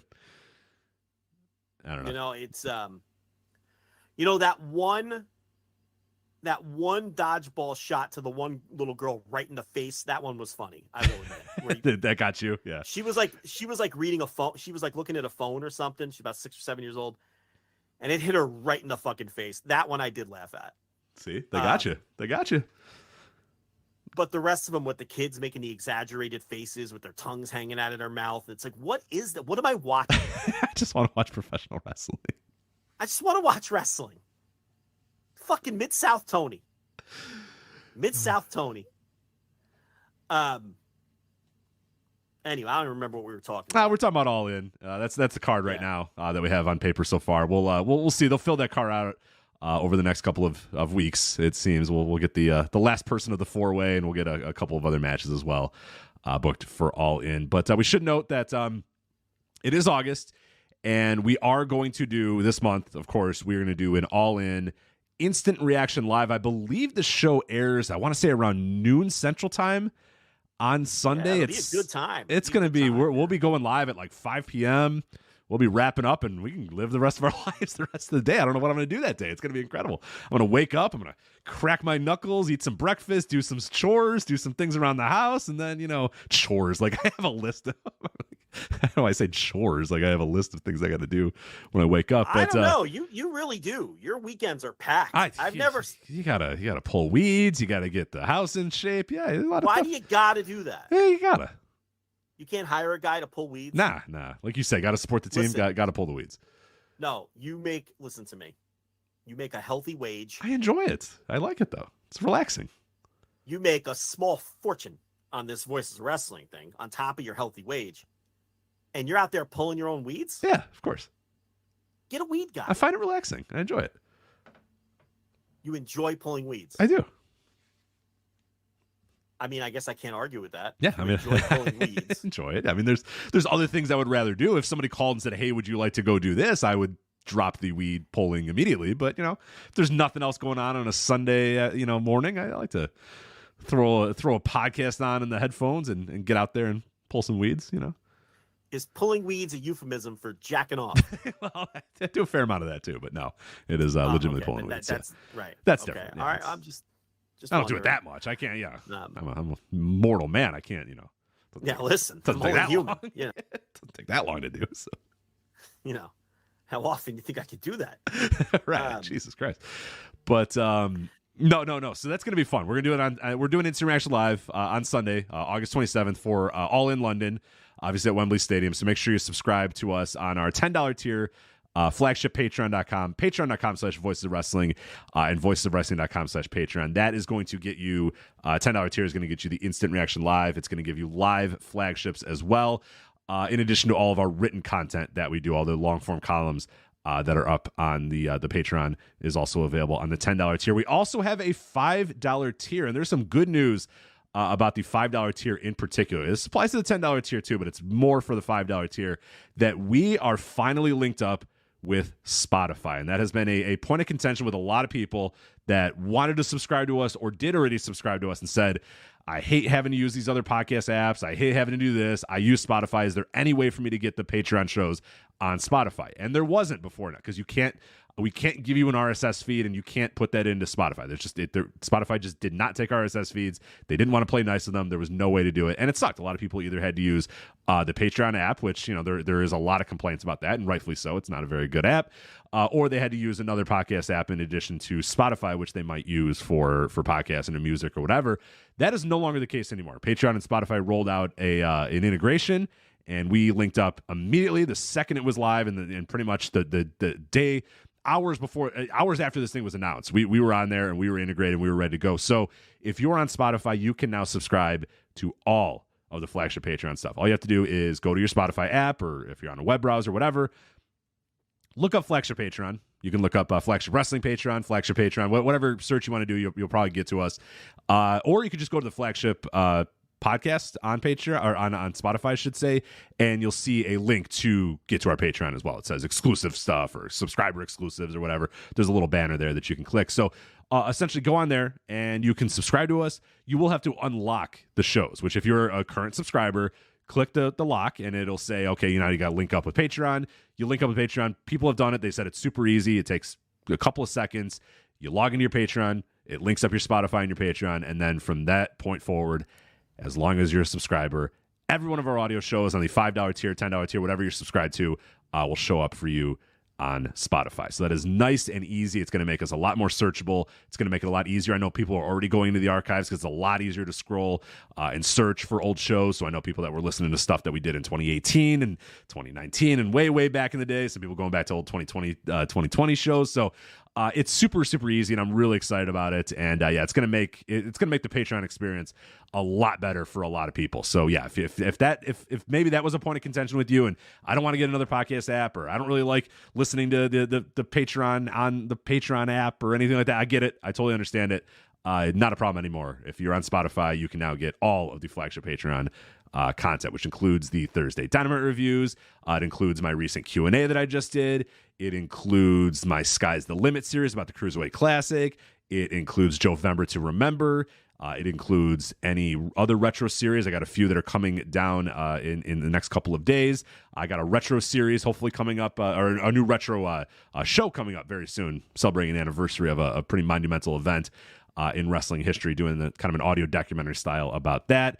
You also get the Am I show. We talked about a couple episodes of that at the top of the show, the Am I the Asshole podcast with myself and the nurse, as well as all of our content dating all the way back to December of 2017.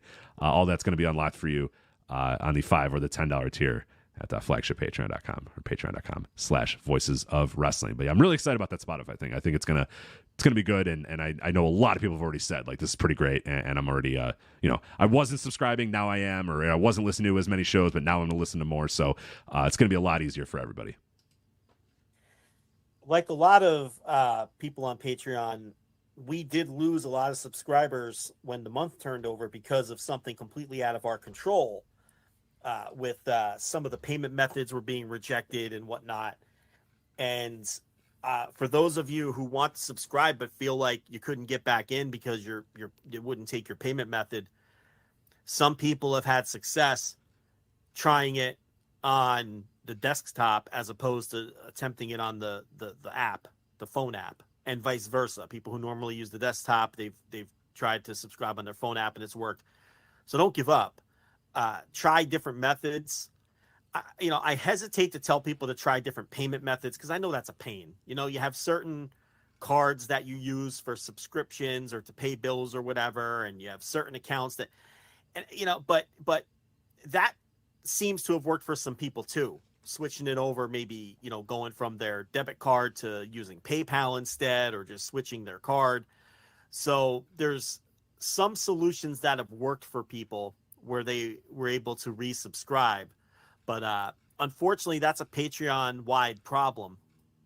that is completely out of our control, where for whatever reason, certain payment methods were just I think they rejected switched last month. where they were processing their payments from, and I think a lot of the card apps are like they switched whichever country. I think it was a country or something that they switched in their back end or whatever, and a lot of cards very and banks frustrating. are like, "Whoa, what's this? Like this isn't the normal address in the normal country that usually charges this," and rightfully so. Your bank should do that and say, "Whoa, this is weird. Why is this charge now coming from Bangladesh when it was coming from blank before or whatever?" I don't know if those are the countries. I just throw out random countries, but that your bank should do that. But that's unfortunately a problem, and a lot of people did get declined or got rejected. So sucks, but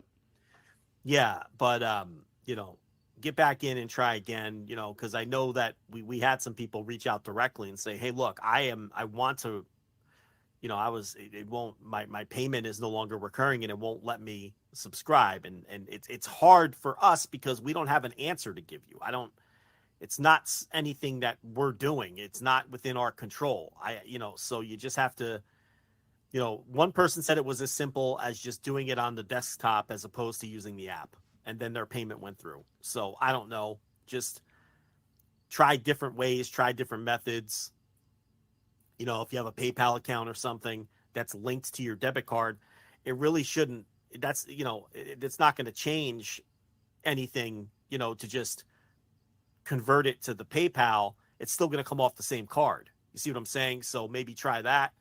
I don't know, but it's very frustrating because there's people who want to give us money and want to subscribe to our content, and Patreon just won't allow them to do so. So anyway, hopefully now with 10 days past since all this happened, when the month turned over, a lot of this has been cleaned up. And if you haven't tried in a couple days to subscribe, give it another go. And if you do get in, let us know how you got in and what you did different versus what was going on previous, so we can pass on to other people how they can get back in. Right, because we're getting a lot of people saying, hey, I can't get in, or how do I get in? And we're kind of like, I don't really know. It's between you and your bank and Patreon. It's well beyond our purview, unfortunately. But hopefully we get that solved. One last thing before we finish this very long plug here. A feature that Patreon did do that I don't know that we've plugged on this show is that if you go to any of our audio shows, you can listen to a free clip. Every single show has like a 5-minute free clip that you can listen to. If you just want to say you've never heard any of our Patreon things before, you're like, I don't know, guys, I'm not quite sure. You can listen to free clips. And if it's something that you're interested in, if it sounds like it's good, if it sounds like it's worth your time, you can see all those, you can hear it. And it's a nice little preview to go, okay, you know what, this stuff is pretty good. And if you're a Flagship listener, you probably already know the sound of our voices. You probably know what you're going to get, but maybe you're not quite sure what the bonus stuff is going to be. Well, you can get 5-minute snippets of every audio show we do and listen there and go, okay, yeah, this is I do like this. This is good. This is worth my $5 or $10. But that is also available too. I don't know if we've ever mentioned that on the show, but it's a cool little feature that they have, and hopefully people are taking advantage of that too. All right, that is it for us. FlagshipPatreon.com, patreon.com/voices of wrestling, voicesofwrestling.com/Patreon. I think that's it for the plug. I don't know. Anything else you got? Oh, I thought you meant that's it for the show. Oh, no. I mean, I'm down. You down to fuck all this? In? Yeah, like TripleMania, G1, CMLL, All Japan, Noah, Dragongate. Yeah, who needs any of that shit? What about the SummerSlam? You know what? Let's talk about the SummerSlam. It emanated from Ford Field in Detroit, Michigan. It had a very weird opening video package with Kid Rock talking about the history, similar to AEW, talking about the history of SummerSlam. And they went to the first SummerSlam in 1988. And then they went to Wembley Stadium. And then they went to like 2018, and then they're like, and that's SummerSlam. I'm like, what the fuck was that? Did you watch this video, or did you skip right through this? You probably should have skipped right through it. That would have been a smart thing to do. I saw it. I don't remember. It was weird. And they're like, the history of SummerSlam. Like, we went to New York City or whatever, and they show like the first SummerSlam or whatever. And then they're like, and then we went to Wembley Stadium, and then they show Wembley Stadium for 2 seconds. And then they're like, and then we went to Brooklyn or something like that. Or we went to Los Angeles, and they show like the 2016 SummerSlam, and they're like, and now we're here in Detroit. And I'm like, that's a lot of them they skipped over, including shows that you had in Detroit. SummerSlam 1993 was in Auburn Hills, like right in the shadow of Detroit. I am flabbergasted you didn't mention that one. But anyway, a very weird video package to start us off here with SummerSlam. But it was a very weird show, so it fit the bill quite well. I'm not going to go. I'm not going to go bottom up. I think the best thing to do here is start with the main event. It is the WWE title / WWE Universal title tribal combat match. Roman Reigns defending the title against Jey Uso. And gosh darn it, wouldn't you know it, Roman Reigns won after somebody interfered on his behalf. Yes, Jimmy Uso turned on his brother Jey, who are they're brothers, by the way, and their cousin is Roman Reigns. I'm not sure if you were aware of that. Michael Cole definitely let you know several times about the match. Michael Cole, he mentioned it once or twice, I think. Yeah, just in case you forgot, he told you 4 minutes ago. So in case you forgot that Roman Reigns, his cousins are the Usos, and Jimmy and Jey are brothers. So just wanted to clarify that. That's how dumb they think all of you are. They remind you. I meant to. I wanted to go back and actually count how many times he did it, but then I thought, do I want to go back and watch 6 minutes of this match ever again? No, I do not. So I did not decide to go back and count it. They think their audience are the dumbest people, and right. they're probably right. Right. I don't know. They're probably onto something here. So the way they just say this shit over and over and over. So okay, you got the big turn. Big. I'm using big in quote. If you didn't see the air quotes there, the big turn there with Jimmy turning on Jey, and now we got, oh god, what's Jimmy and Jey going to do? The match itself, before we talk about the turn and all the other stuff, this match was one of the worst fucking things I have ever sat through in my entire life, and I'm not doing that to do shtick. Wow. I'm not doing that to. I hated this match. This match was everything I hate about modern WWE, everything I hate about modern wrestling, everything I hate about everything, all rolled into one. It's slow. It's plotting. Nothing's happening. They're brawling in the crowd. They're back in the ring. Then there's one single point. It was about maybe 15 seconds solidified this as the worst fucking thing I've ever seen in my entire life. Roman Reigns goes outside and grabs a kendo stick from underneath the ring. Of course, there's a fucking kendo stick underneath the ring, and we're going to hit each other with it in a WWE match. The fucking kendo stick. Love it. So Roman Reigns gets in the ring, and he goes, "You asked for this, Jey. You asked for this, Jey," and starts hitting him with the kendo stick. Okay? And I'm already like, oh, God, I hate this. I can't. I can't. Then Corey Graves loudly yells, "Perfectly legal, Cole. Perfectly legal. He can hit him with the kendo stick as many times as he wants. It's perfectly legal in tribal combat." And I'm like, I hate this so much. And then on the outside, the fucking cherry on top, Paul Heyman, the wise man, is just screaming, "Tribal combat, tribal combat, tribal combat, tribal combat," the entire time as he's hitting him. I'm like, shut up. Everybody stop. God damn it. You're not exaggerating. No, that's exactly what it was. It was Roman Reigns. Like, you asked for this. Hit him with a fucking kendo stick that's for some reason underneath the ring. Then Corey Graves screaming, "Perfectly legal, Cole. You can do anything you want in tribal combat. It's perfectly legal." While Paul Heyman is just yelling, "Tribal combat, tribal combat, tribal combat, tribal combat, tribal combat." I'm like, God damn it. Because, fuck all of you. Fuck this. Stop. They think the audience is, they think so little of their audience that they just assume everybody is stupid. God, is it tribal combat? Is it perfectly legal, Joe? I would love to know. Did Jey ask for this? I wish anybody would tell me the story. Perfectly legal so many times. God. Anytime someone does something that's normally illegal, they have to remind you perfectly legal. Remind you, because maybe someone forgot that this was. Wait a minute, that's going to be a disqualification. Right. No. Thankfully, Corey Graves let me know. They're there to remind you. Yeah. Yes. Thank God. Yeah, it never ended. This match, 36 minutes and 4 seconds. The crowd's not making any noise. Nobody cares. A completely dead crowd. They're just doing bullshit. They're just fighting. They're brawling outside. They get back in the ring. They go outside again to brawl. I'm like, come on. What are we doing here? That, we were specifically told that tribal combat was anything goes, but no one could interfere until the match was over. Then several people interfered. And multiple people interfered in the match before it was over. So they didn't even hold up their own rules for their contrived, newly created stipulation match. They broke their own rules in the match. And yeah, the crowd was dead. The match was dreadfully boring. And this time, Rich, it's not just us and snooty fans like us. Their own fans didn't like this match. A cage match, it's sitting at a 4.73. How many times have we buried one of these Bloodline matches, and then you go on Cage Match and it's like 8.57? Right, you know? right. It's like, It's like, all right, we're the idiots. We don't know we don't know what this shit is anymore. Okay, whatever.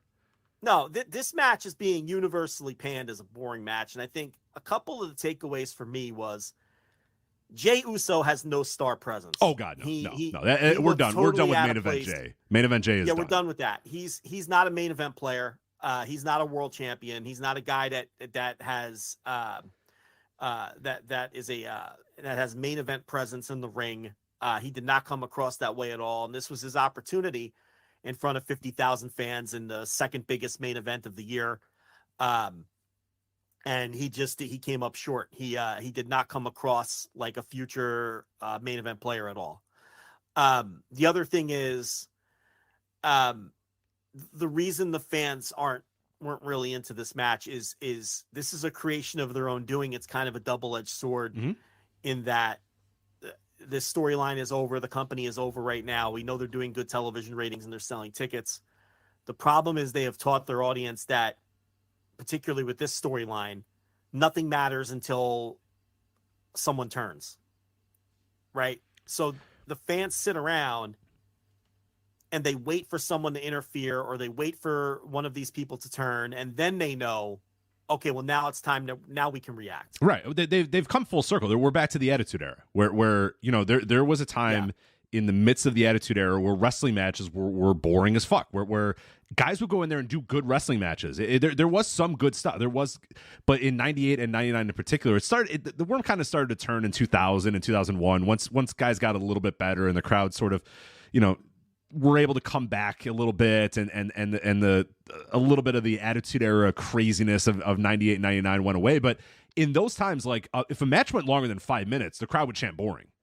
They don't want that shit. Yeah. What we do, a match is just we want entrances, we want promos, we want turns, we want angles, and this wrestling Surprises. Stuff is just a byproduct of that. Yeah, we want we want a run in, we want a turn, we want an angle, we want explosions, we want entrances, and that's what we want. We don't. The wrestling is just a secondary part of this entire thing, and that, I think up and down this show, it really to me was obvious that is what this company has created, and we're back there, and that's that is their own doing, and I'm sure they're okay with it, but it's going to make how they book some of these shows in the future. I would really look at the show and say, okay, we need to really think about how long we need these mega shows to be, how long we need the matches to be, because short of Rollins and Balor, I don't know another match, like an actual physical wrestling match. Cody and Brock, but that's a different animal, because those guys, doesn't matter. Those guys are going to get over, and the crowd's going to love it. But other than that, like after that part of the show, any match that went over 10 minutes, the crowd was dead. The crowd did not care, and they're waiting for the next time they can sing someone's entrance music, or the next time they can do a catchphrase, or the next time someone turns on somebody, or the next time a turn is teased, or a weapon gets involved, or somebody runs in, or whatever. That's where we're at right now, and I don't know that they hate it, but they're going to have to adjust, because you have a show like this where it felt dreadfully boring because the crowd just didn't care during a huge swath of the show. Yeah, because they didn't give us the Jimmy thing until like 30 minutes into this 36-minute match. So what you have is 30 minutes of boring match that wasn't working, with Jey Uso just not coming up big in a big spot. And, it's just maybe, like you're saying, if the match was 11 minutes long instead of 36 minutes long, maybe that's something that they should think about. Because, these fans aren't there to see these matches. With the Bloodline stuff, these fans are just waiting for the next turn in the story, with the next chapter of this never-ending, ridiculously long. And here's the other thing. I'm not suggesting that ratings are going to crater or this thing is going to reverse course, but I truly and really believe that this match, we might look back at this as the turning point of when this thing started to cool off, because their own fans rejected the match. And we've got more and more people now who were super into this storyline saying, now, wait a minute, this Jimmy turn doesn't make any sense. When you look at the story they were telling, it's just illogical that Jimmy would behave this way. And there is no endpoint to this thing. And I think a lot of people are starting. Now, look, you're hardcore, dyed in the wool, WWE hardcore with Roman Reigns in their Twitter avatar. they are going to do headcanon and ensure that that it always makes sense because they're just so deeply embedded. I'm not talking about those people, okay? I'm talking about people who are just WWE fans or wrestling fans who were really into this thing, but now are starting to recognize the cracks and starting to understand that there really is no, they don't have an endpoint planned that they're building to. What they're doing here with this story is month to month and sometimes show to show, just deciding, okay, what do we do from here and whose turn is it to turn on everybody? And this month it was Jimmy Uso's turn to do the turn. Okay. Next month it'll be Jey Uso's turn again. The month after that, maybe it's time for Solo Sikoa. The month after that, Roman Reigns won't trust one of the. They're just repeating the same shit over and over to extend this thing as long as they can because they know it's hot and they know it's working. There's no end game. And I think people are starting to realize it. And the Paul Heyman quote at the presser, where he said, we're only in the third inning, did not get over with the fan base. A lot of the fan base and people who enjoyed this said, oh, what the fuck? What do you mean we're in the third inning? We thought we were headed to the finish line. Now we have this illogical turn that doesn't make any sense. And now you're telling us we're only in the third inning? So, again, I don't think SmackDown's doing 1.8 million viewers this week. But I think there's a good chance we look back on this match and this show as the turning point where they did lose a lot of people with this thing. Because I think a lot of people are now coming to the conclusion that this is just, you know, there is no plan. They're telling us there's a plan. They're telling us that but there isn't. It's just, this is the plan. Right. This is It plan. feels very. Their plan is, how do we extend it another month? That's their plan. It's. I'm not saying it's going to be the same, and who knows if it's going to be the same, but it does feel very finger poke of doomy. January 4th, 1999, an infamous, WCW thing where you spend the entire year doing the story of the Wolf Pack and the NWO Black and White and the fracturing of the NWO and all that sort of stuff, and then they just come back together, and it's just like, oh, okay, everything's fine. It's one of those moments where then people just realize, okay, you have no fucking idea. Like all you're doing is just you don't know. You're just going to reset to the same idea you had before, and there's no end game here, and that's dangerous, and that can turn some fans off, and it can make people say, okay, you guys really don't know what you're doing here. Like I thought you guys were geniuses. I thought you guys had this incredible plan and this incredible thing that's coming together, and it's all going to come together, and it's not. Yeah, I guess a lot of people are probably realizing it's not going to come together. With that said, I think a large majority of the audience is going to eat up this Jay and Jimmy stuff. I still do. Maybe, but how many times can they go that well before it finally burns out? We'll find out over the next couple of weeks, I think. We're going to find out. Yeah. I really think that this is going to be, we're going to look back at this as a turning point because I'm seeing, for the first time, I'm seeing a lot of people question a lot of this stuff, and it's they're finally, it's fine. The light bulb is going off. I've seen a lot of the people that normally were way in on this, and I'm talking about like not just like fans or like you said Roman Reigns avatars or whatever, but people that other podcasters, other reviewers, other pundits, Ryan Satin's a great example. I saw I forget, it was Ryan Satin, and there was another guy too that I was like, whoa, they lost it. John Alba, he was even like, I don't think there's any end game here. I don't think they have any plan here, and I'm like, all right, the worm is turning for those people, which I think is. That's when it's because those are people that were giving them the best. Look, you and I, we go back to fucking October 2020. We were like, this shit sucks. This is stupid. We've been doing this for 3 years. That's us. We're always going to be that way, though. But those guys always looked on the brightest side possible and always looked to be as optimistic as humanly possible about this story. If those guys are starting to say, hold on a minute, do they even know what the plan is here? Is there a plan? Is there a story? Is there any sort of grand? Because now it's like you could buy that there was this, they had this thing all written out, and then this guy was going to do this, and this guy was going to do that, and it's all going to lead to this. But now when you go right back to this Jimmy thing, it's like, okay, you really don't know. You're just making things up now. And just like you said, extending this another month and extending this another month and extending this another month. At some point, that has to expire. We're going to see if it does. I don't know. It does. I both agree with you and disagree. I do think that this one feels differently, but I thought Cody would feel different too. and it only got hotter after Cody. Like, I don't know if are these people.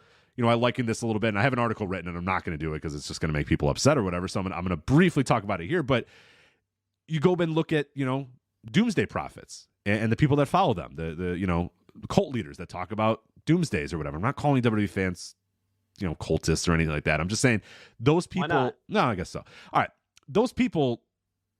It's always been a phenomenon of like these guys and men, women, whatever that these doomsday prophets can predict the end of the world and be wrong 5 times, 6 times, 7 times, 10 times, 20 times, whatever.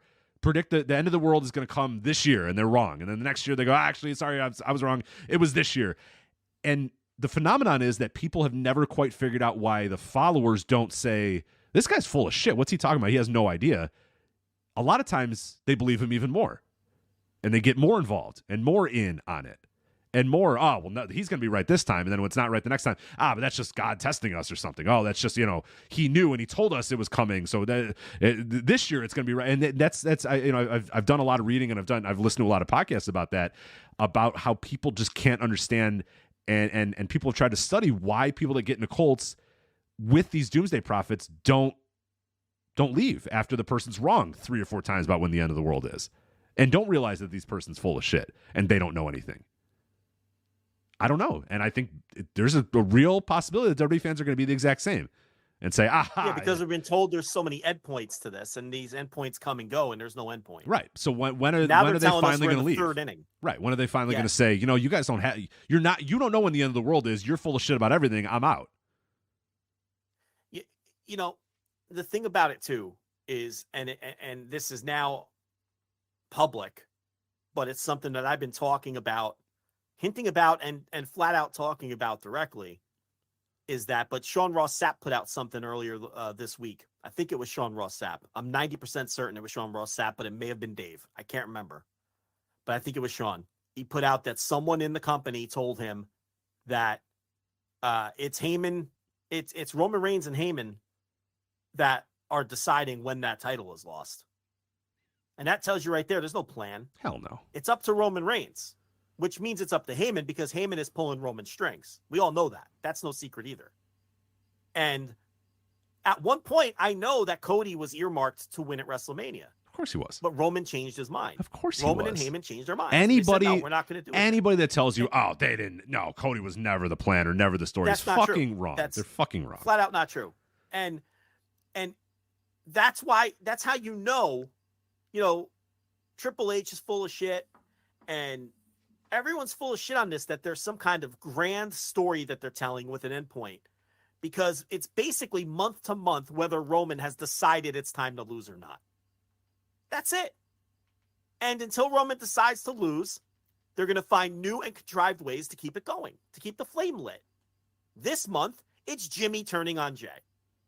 Next month, well, Roman's not booked for the next couple pay-per-views. He's taking those off. Well, he's hurt. That's why the match was bad, because he got hurt. Yeah, the next time that Roman's around, they might pitch to him that he's losing to whoever, but it's ultimately up to him. Yeah. And if he says stroke that goatee and go, not going to work for me, bud. So, well, it's really Heyman. Mm-hmm. And look, this is the Heyman game plan. This is what he did with Brock for years and years. Mm-hmm. Heyman attaches himself to the main event guy, and we all know how, intoxicating and charming Paul Heyman can be. And he convinces you he knows what's best, and maybe he does. This clearly is what's best for Roman. I'm not saying it isn't. Of course. And for Heyman and for everyone else involved in this, because they're the main event every month. Why would they co-sign and allow Cody to win? How does that suit their interest? How does that suit Roman Reigns or Paul Heyman's interest for Cody to win the title at WrestleMania? And everybody says, you could have done this Roman Reigns, Jey Uso story exactly the way you're doing it now if Cody was the world champion. And Cody could be doing the same exact story he could be doing with Brock Lesnar right now as champion, right? And everything could be the same, except we could have gotten the perfect ending to both the Cody and Roman Reigns stories at WrestleMania. And that's all correct. But what people are missing there is, how does that suit Roman Reigns and Paul Heyman's interests? Right. to no longer have the titles. Because you control the titles, you still control everything. To the point where they went and created a new fake world title because this guy won't lose the real one. Because he's the biggest star and he has all the stroke. There's no end game to this story.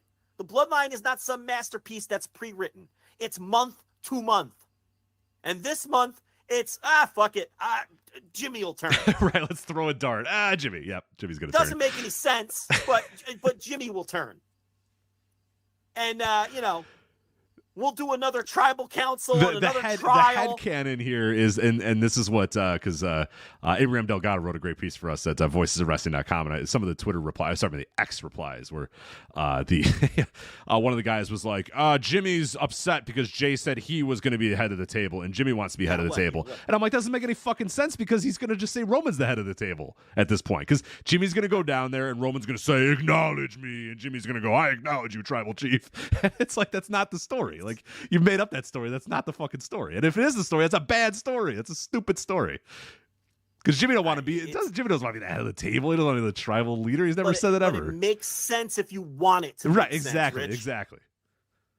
And that guy thought he hit tweet on that and was like, "Bam! These idiots, they're wrong. I know the real story here." So it makes sense if you want it to make sense. And a lot of these fans just look. They enjoy it and they want it to make sense.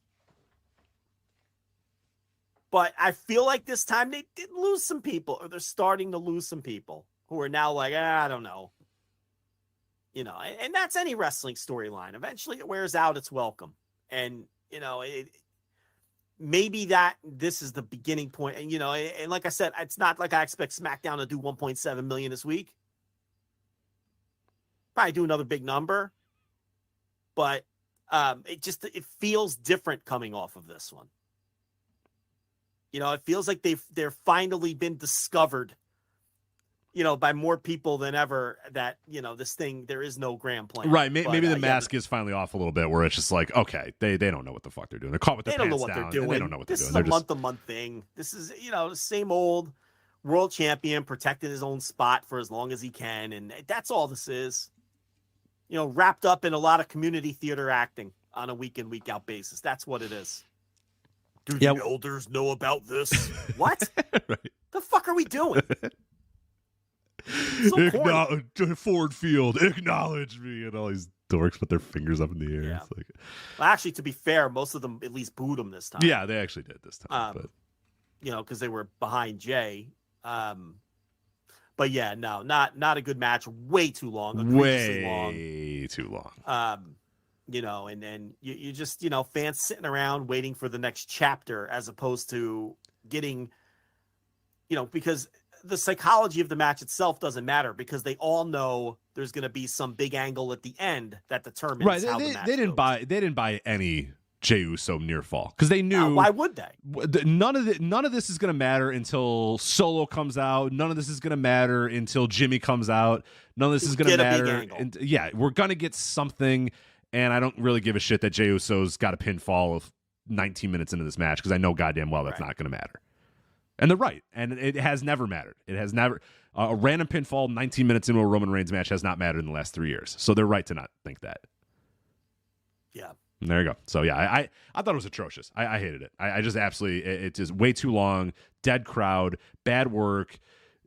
Uninspiring work. They can float the Roman Reigns injury thing all they want. I don't know if he got hurt or not. Whatever. I don't. Well, what does it matter? If it was bad, it was bad. Well, and that's. I have a little point here. Funny. You mentioned Paul Heyman earlier. It is maybe just a coincidence, and I might just be But have you noticed, Mr. Lanza? Have you noticed over the years that anytime somebody has a match that bombs and Paul Heyman's involved in it, somebody got hurt halfway through that match, and that's a big reason why that match was just no good. It's I don't know, you know what I mean? It's just it seems to happen a lot to people involved in the Paul Heyman sphere. So I don't know, but yeah, it is. Brock and Undertaker was a famous example of everyone goes, that match was bad, and they went, the Undertaker had a concussion though. It's like, okay, it's still bad. I don't really give it. Sorry, like. Okay, and then there's been a couple Brock matches where it's like, oh, but you don't know. He had a broken rib, actually. So it's like, okay, well, sorry. I don't know what to tell you. But When I don't know, it seems odd that maybe a coincidence. Hey, maybe Roman's actually hurt. We'll never know because he'll go away for 4 months anyway because it's his vacation that he gets because he's the fucking champion and he negotiated an incredible deal.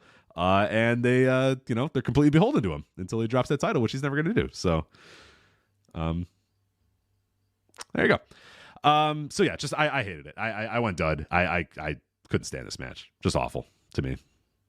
Wasn't good. Barricade spots, kendo sticks, perfectly legal cold, run in, two crowd brawls, just fucking dead crowd. Yeah. Story that makes no sense. Yeah, just stipulation that wasn't adhered to. Yeah. Just anything you could possibly say. It's just to me it was an absolute disaster. So I'm done on that one. But we'll go to the beginning of the show now here and do the rest. Logan Paul defeats Ricochet. I like this a lot. I thought Logan Paul always continues to just be like the best performer. This show started off so awesome because two of my favorite guys in WWE, pretty much the only two guys I still like in this company, Logan Paul, or the three guys I should say, Logan Paul, Cody Rhodes, and Brock Lesnar were three of the four guys. And hey, Ricochet's fine too. So you know what? All four guys in the first two matches, I like all those guys. So I was like, yeah, this is a pretty good start to the SummerSlam. But I thought Logan Paul and Ricochet was pretty damn good. I thought Logan Paul's had better matches, but I thought it was pretty okay. I mean, he gets it. It's just we talk about this every single time he wrestles. He gets it. And so many other guys in this company don't get it. So many other guys in professional wrestling don't get it. But he fucking gets it, man. He understands how to be a wrestler, a pro wrestler. Not even a sports entertainer. He knows how to be a pro wrestler, and it always elicits huge crowd reactions. Everybody fucking hates the guy. Nobody can stand the guy. He's completely dislikable, and it's just fantastic. And he always way over delivers what I think he's capable of every single time he goes in the ring. So I like this opener a lot. I think if Logan Paul, it's never going to happen, but I think if he dedicated himself full time to this, he would be one of the best wrestlers in the world. I think he's that good. He does this part-time. He's got the hard part down. The hard part's down. He's already got that. Yeah, just the natural charisma to go along with the, top-tier athleticism and crowd connection and all those things. This guy wrestles like 3 or 4 times a year. And look, I'm sure he trains really hard in between and everything, but nothing is the same as being in front of crowds and doing it for real. And he only has like a half a dozen matches that he's participated in ever. And I really think if he were to dedicate himself full time, he would be one of the best wrestlers in the world. He is so good. I mean, because he's a natural at all of those things that some wrestlers are never able to do well after 20, 25-year careers. In just, just he has that it that some people just don't have and can't capture. And on top of that, his performances are just outstanding. I can't believe how good he is with such limited experience. Every time he goes in, and I'm always like, every time we do one of these reviews, we gush over him. He hits the ring again the next time he comes back, and I always go, I don't know, Logan. I mean, he's good, but like, there's always limitations. Then he always just blows through all those limitations. Like when it's over, I'm always just like, fuck, this guy is so good at this. Like it's unfair for him to be as good at all aspects of this pro wrestling game as he is. I would love, like, he's mostly put in a position to have spot fests, which are fine. I like a good spot fest. You're going to open up the show with Logan Paul and Ricochet.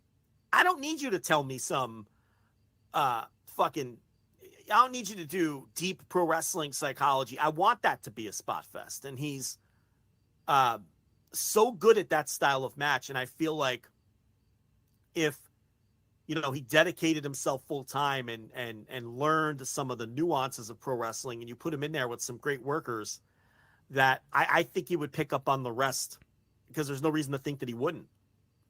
I mean, look at how good he is with the limited experience. I would love to see him wrestle Will Ospreay. I think that would have it sounds nuts. I think that has like a match of the year. Oh yeah. Oh no, for sure.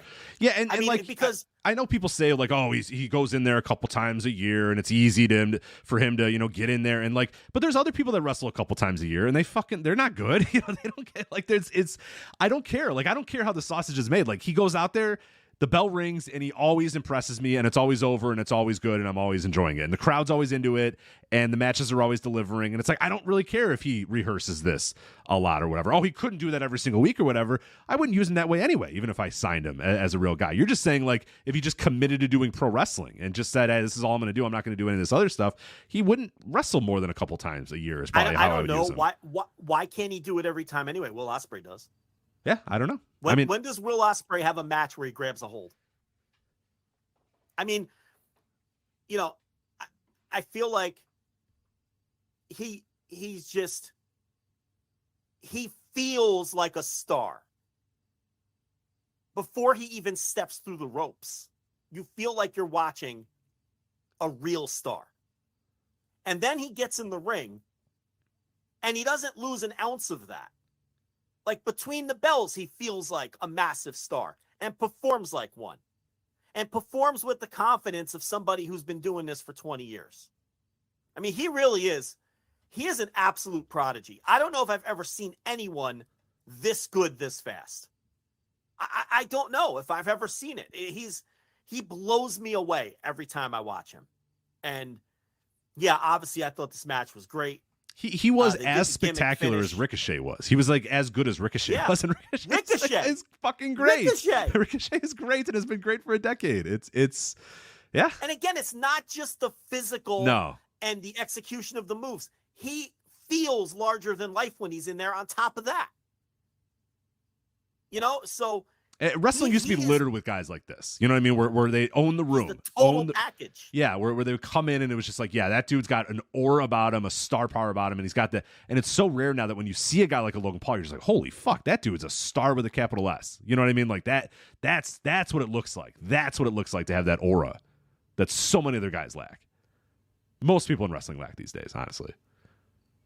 Yeah. No, he's incredible, and he's never going to do it full time.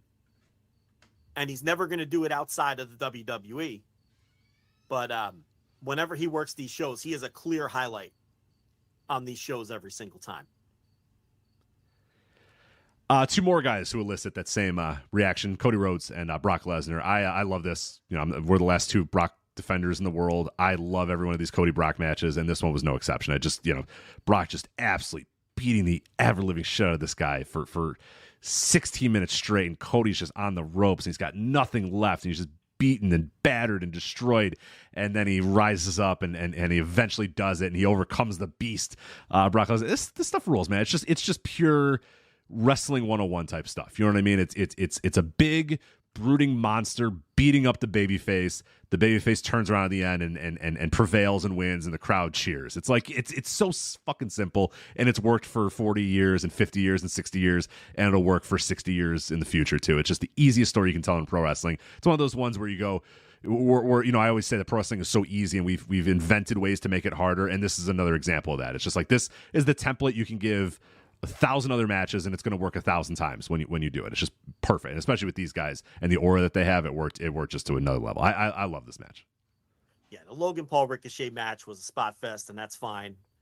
This was like your traditional pro wrestling psychology that I was talking about, and that it's just the heel, and he's a brute, and he's beating the shit out of this guy, and they're doing callbacks to the rest of the feud with Cody's broken arm and Brock using the Kimura and all that.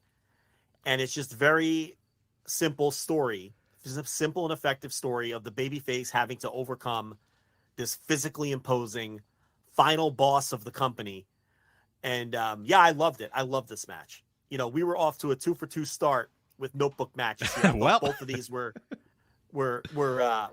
easily 4 stars plus, both of these matches. Cody and Brock is, that's everything I want out of pro wrestling.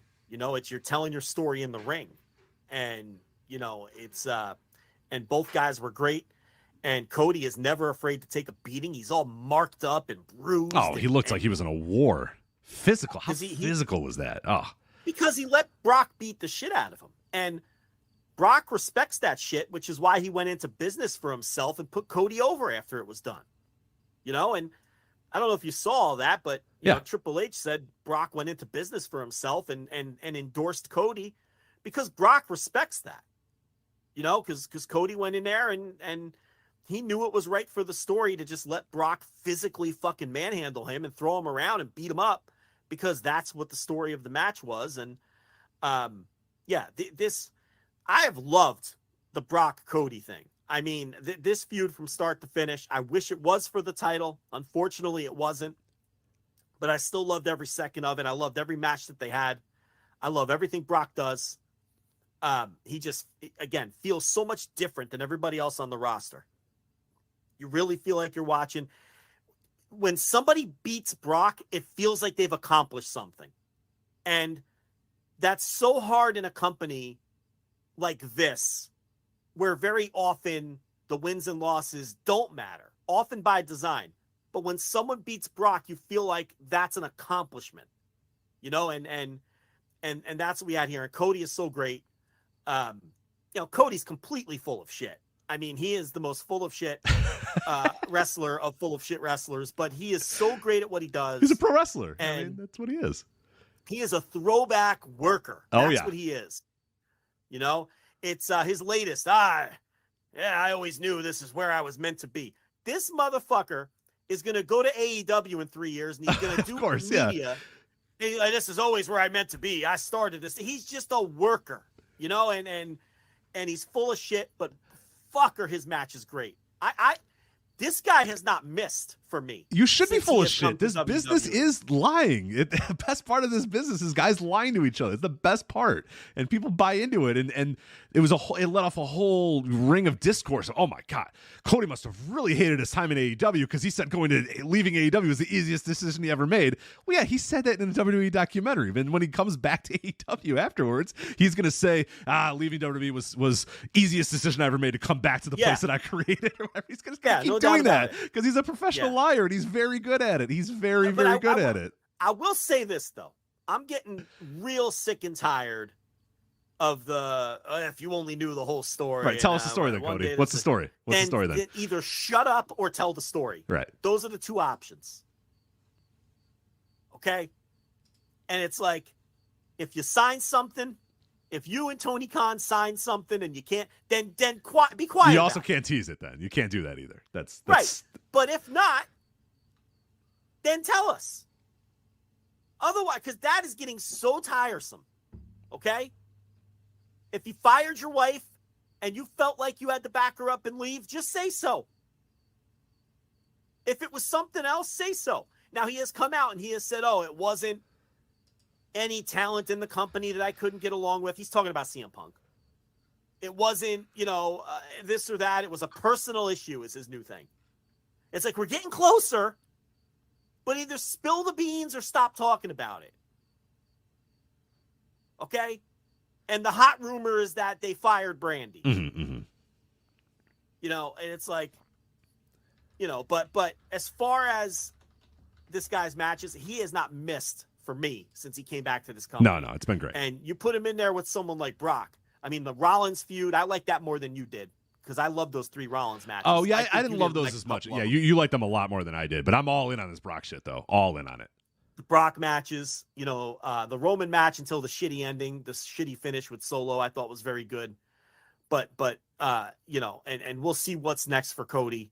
But, you nailed it. When it comes to this company and the pay-per-views, Logan Paul, Cody, and Brock is where it's at. Right. You give me those 3, they almost never miss for me. And unfortunately, there was about 3 hours left on this show.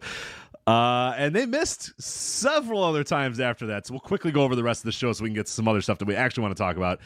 Slim Jim Battle Royal. Yeah, LA Knight won. Great. It's cool. All right. 12 minutes, 46 seconds.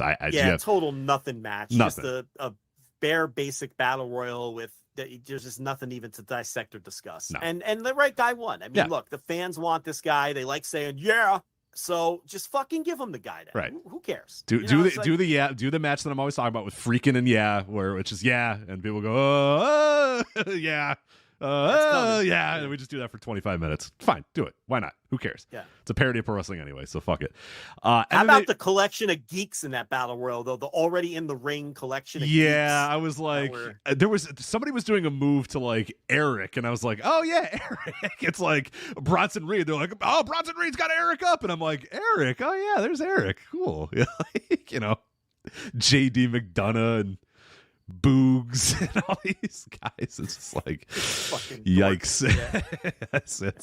Yeah, if you're already in the ring, it's not good. I would be very nervous about the upcoming Endeavor merger coming up. But MMA rules match. Shayna Baszler, Ronda Rousey, 7 minutes and 26 seconds. One of the, I can't say it's one of the worst matches. It's one of the most nothing happening matches you will ever see in your entire life. Why even call it MMA rules if it's not going to be MMA rules? Well, they did submissions, though. Isn't that MMA? Well, it was. Is it doing a Kimura? Is it doing a Kimura MMA? What do they call it? Tap out, pass out, or knockout or something? I think so. What Michael Cole kept saying over and over. I think that's what they meant by MMA rules. Oh, okay. But it wasn't MMA rules. Like, it was clearly not. You know what I mean? Just call it something else. Call it a submission match. The whole idea was Ronda is on the way out. She wanted to let Shayna Baszler be the one to tap her out, you know, and that's because that's her friend or whatever. And that's what they did. But it wasn't good. And calling it MMA rules was confusing because it didn't resemble an MMA match at all. And you're getting really super meta anyway, because isn't pro wrestling worked MMA to begin with? Yes. So the idea, it's going to be a real fight, not like this other shit. Right. So, yeah. So now we're really getting super meta with it. Isn't everything an MMA rules match technically in pro wrestling? You know what I mean? Well, they should have went with the Michael Cole thing, the tap out, pass out, or whatever the fuck it was. So we're really through the looking glass with that, though. You know, you could really, it's like I can't enjoy the Back to the Future movies because I can't help but poke holes in the time travel element of it and all of the things that don't make sense with the time travel element. Because I'm always saying, no, now hold on a second. If Biff, you know, and like the people watch are like, shut up. It's just right, a stupid movie. It's just Back to the Future. He's going to 1985. Just leave it alone, you know?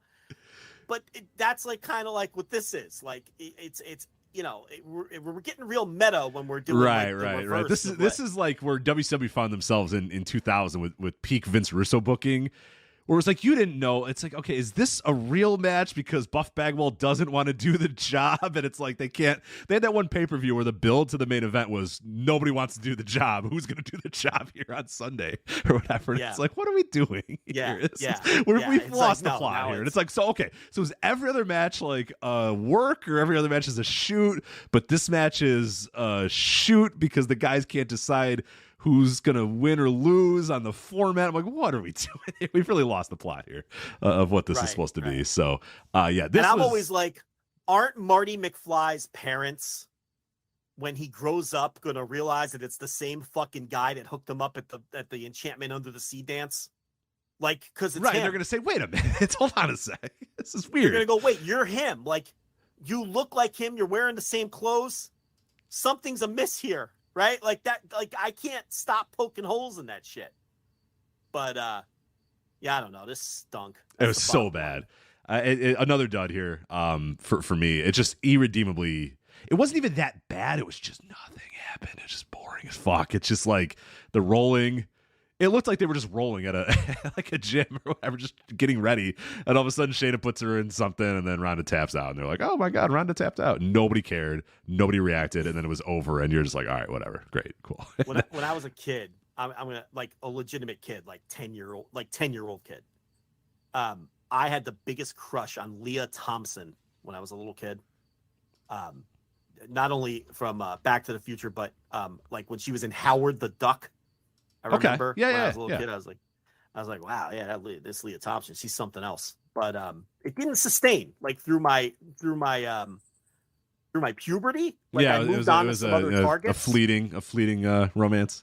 Yeah, it was like a childhood crush. Like it didn't sustain through my puberty years, right? But yeah, I always had a crush on Leah Thompson. She had the big hair in Howard the Duck, right? think she had big 80s had some hair. 80s hair going. Yeah, she had some big 80s hair. Maybe that was the thing that got you. And there's that really creepy scene where she's like in her panties and a little cami, and the duck is in bed with her. Yeah, Remember that really creepy that scene? entire movie is fucking weird. I hate that movie. It's so weird. Was she fucking the duck? Yes. Like, I have to go back and watch that because yeah, she was fucking the duck for sure.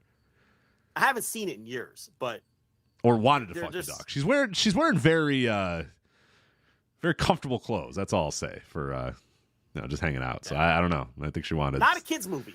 Howard the Duck. No, no. Despite being made by Marvel, I believe at the time before the MCU. Is that part of the lore of MCU? Howard the Duck? I don't know.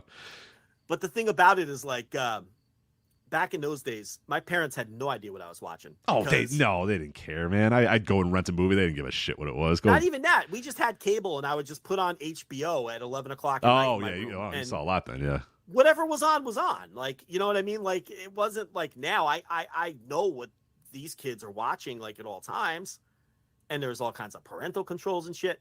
My parents and anyone my age, probably your age too, like, because you're not that much young, like, our parents, we would just watch shit, and our parents didn't know what the fuck we were watching. You know, we just put on fucking Showtime, and whatever movie was on, like, we watched all kinds of fucking shit that we shouldn't have been watching. Oh yeah, we were frequent watchers of Cinemax, because obviously at like not that late in the night they switched over to like softcore porn, like not that late. Cinemax. Yes, it was like 11 o'clock if I remember correctly. It was not late, so we would pretend that we were watching whatever dumb movie was on Cinemax or whatever, which was I'm sure was something stupid we didn't want to watch or whatever. And then we would just keep going on into the porn, and like we always thought that like someone was going to walk in the room and be like, "What are you watching?" Nobody ever did. Nobody cared. They're like, "Go to bed. Yeah. We're going to go to bed. You guys do whatever the fuck you want. Just don't bother us." And we're like, "All right, cool." So I'm like a kid. I'm watching Tales from the Crypt and getting the shit Tales scared from the out Crypt of me. rocked. Yeah, we watched a ton of Tales from the Crypt. Then after Tales from the Crypt, like Real Sex 5 would come on, and it'd be about like, it's like I had no business watching that. You know, it's amazing we are not more fucked up than we are, to be honest. Seriously, I but I don't know. My kids, they think the word stupid is a bad word. Right. Like, they're so innocent. I don't know how things have changed. So, like, I guess I gave away the punchline, but I'm bringing him home from school one day, and he's like, "Oh, you know, he's got this kid in his class, Parker. He's the bad kid." It's like, "Parker said a bad word today." I'm like, "What word?" He goes, "I'm not going to say it." I said, "One time you can say it. I just want to know what word it was. Go ahead. You're not going to get in trouble." He goes, "Stupid." And it's like, I don't want to like say, "Oh, stupid's not a bad word." Because I think it's good that he doesn't want to call people stupid. You know what I mean? Like, it's kind of a nice thing that the boy doesn't think that that's a good word to say. So but in my mind, I'm like, that's not a, like, what? Like that's over the edge for you? Like that like Parker crossed the line because he said stupid? But like, meanwhile, when I'm watching Real Sex. Yeah, just saying ungodly things. You and your friends calling each other just horrific words back and forth to each other. Me and my friends calling each other words that would get me canceled today. That would get me thrown off of this fucking podcast. When you're 9 years old, lobbing those at each other. On the streets. And he thinks stupid is a bad word. You know, there's something charming about that. I want them to retain that innocence. Yes, because we were maniacs, and because we had none of it. No, and that's their. Listen, all credit to their mother. She told them, "Hey, you don't." Yeah, say it's not you. I know that. It's definitely not me. Let's get to the rest of this stupid show. Get the rest of this stupid. Yes, exactly. WWE Intercontinental Title match: Gunther versus Drew McIntyre. I am positive these two can have a 50 other matches, and I think 49 of them would be better. I don't know. I didn't love this match. I thought I had the hot take here. I thought this was boring as shit. Okay. Yeah. I'm convinced that these guys can get in the ring however many other times you want to say, 50, 100,000, whatever, and almost every other one of them is going to be better than this one. This was not good, boring, and I was just like, well, shit. I kind of thought this was going to be good. I'm really worried about the rest of the show now because I was really banking on Gunther and Drew McIntyre to save this thing. But yeah, it was boring as hell. 14 minutes, no drama, nothing really to it. So I don't know. And this was the portion, like, the crowd was just not into this show from this point forward. They just weren't into anything on the show. So that didn't help. Right. People blamed it on Shayna and Ronda, and I'm sure that didn't help. But I also think that they were just strapping in for a whole night of entrances are going to happen, and we're going to get popped for those, and then we don't really care about anything else, because then, Seth Rollins and Finn Balor came out, and they were all in on singing Seth Rollins' theme and cheering for the Judgment Day or whatever. And then the bell rang, and then these guys wrestled for 18 minutes. And I will say that 16 of the minutes, the fans didn't give a shit, because it's like, we don't really care. We want to go, oh, again. We don't really want to, something's going to happen with the Judgment Day. Something's going to happen with Damian Priest. Something's going to happen with this Money in the Bank. We don't really care about this wrestling. But I will give Seth and Finn credit, is the last couple minutes of this match, they got the fans back, and they had a really, really, really good match. I really like this match. This is the other match on this show that I thought was solid and well worth your time, because they got in, and then these guys worked their asses off to try to tell a compelling story and tell a good story, and they were kicking out of old finishers and doing callbacks to the match that they had at SummerSlam 2016. A lot of really good stuff in the body of this match, but ultimately at the end, it's all about the Damian Priest and the briefcase and the Judgment Day. And if you didn't watch this match and say, oh God, they have another Bloodline ready to go here with Judgment Day, that's what we got here. Is whenever they are certain that the Bloodline thing is done, which maybe is sooner rather than later, or they're just going to do two of them at the same time, which is very possible too. But if you don't think that Finn and Damian are going to make side eyes at each other while Rhea says we have to stick together, and Dom has his arms crossed in the corner or whatever, we're there. We're there. It is. That's your next story. That's your next big WWE story, is Judgment Day, Finn and Damian, side-eyeing each other, Rhea trying to break them up, and Dom sitting in the background with his arms crossed or whatever.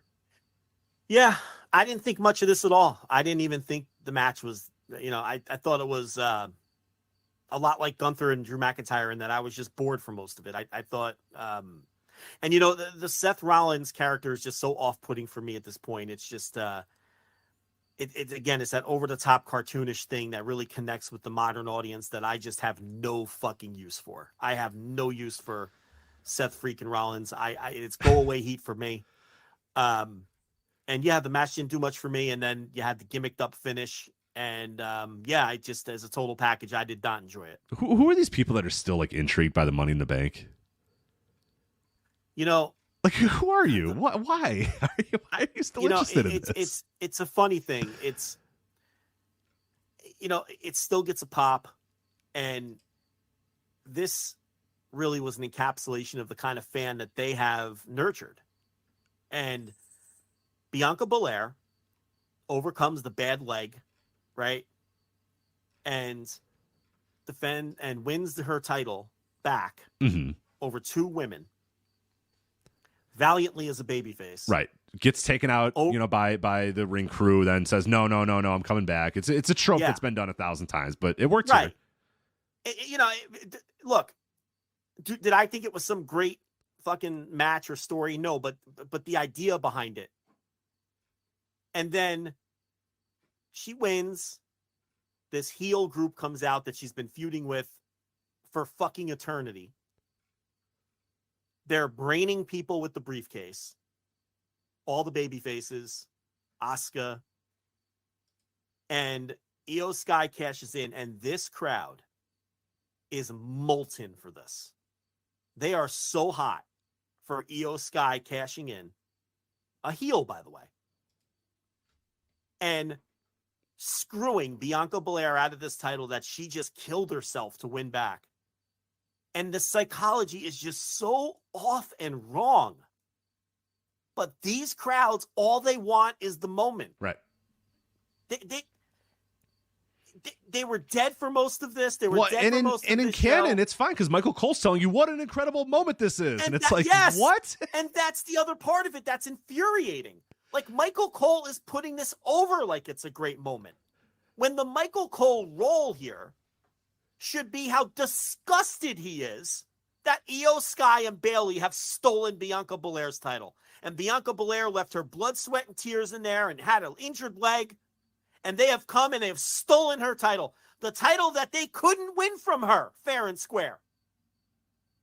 And he should be disgusted and annoyed. But he's putting it over like it's a great moment.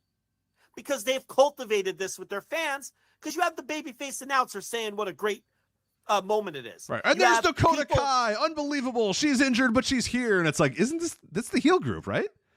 Yeah, and you have people like Cage Side Seats writing articles saying how they had tears in their eyes when Io Sky cashed in the briefcase.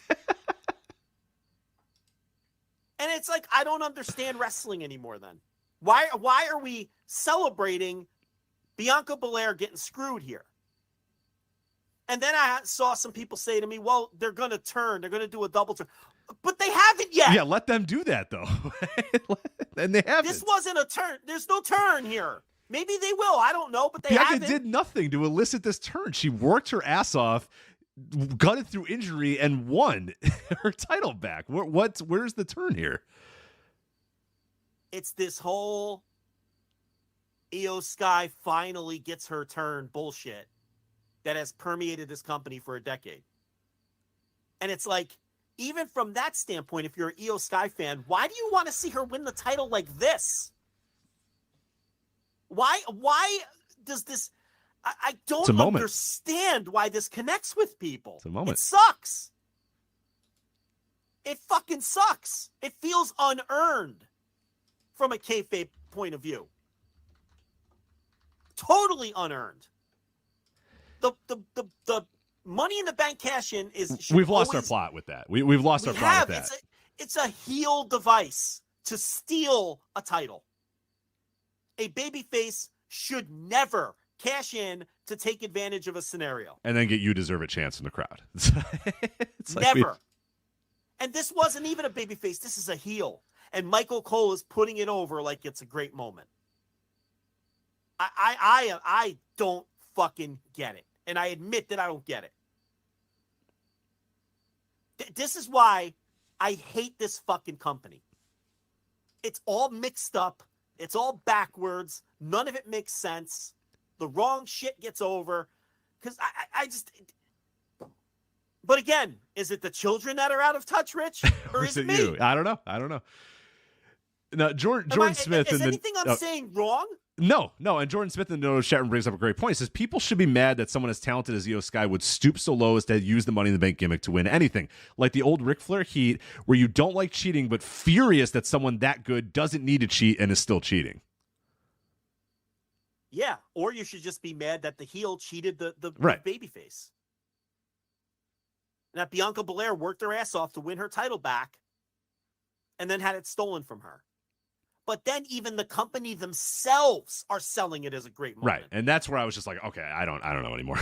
This isn't for me. Yeah, this company just is not for me. And it's at moments like that. And I guess we're done because the only other match was Roman. Yeah, right.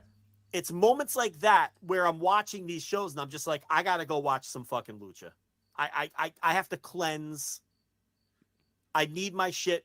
Well, specifically CMLL, because if you need your shit to make sense, you're not watching AAA. Don't watch too much lucha. Because I mean, I've been watching CMLL this year, and one Friday, two guys will get in a shoving match. Then the next Friday, they have a match, Rich. That I understand. That I get. That's pro wrestling. I don't know what the fuck this shit is.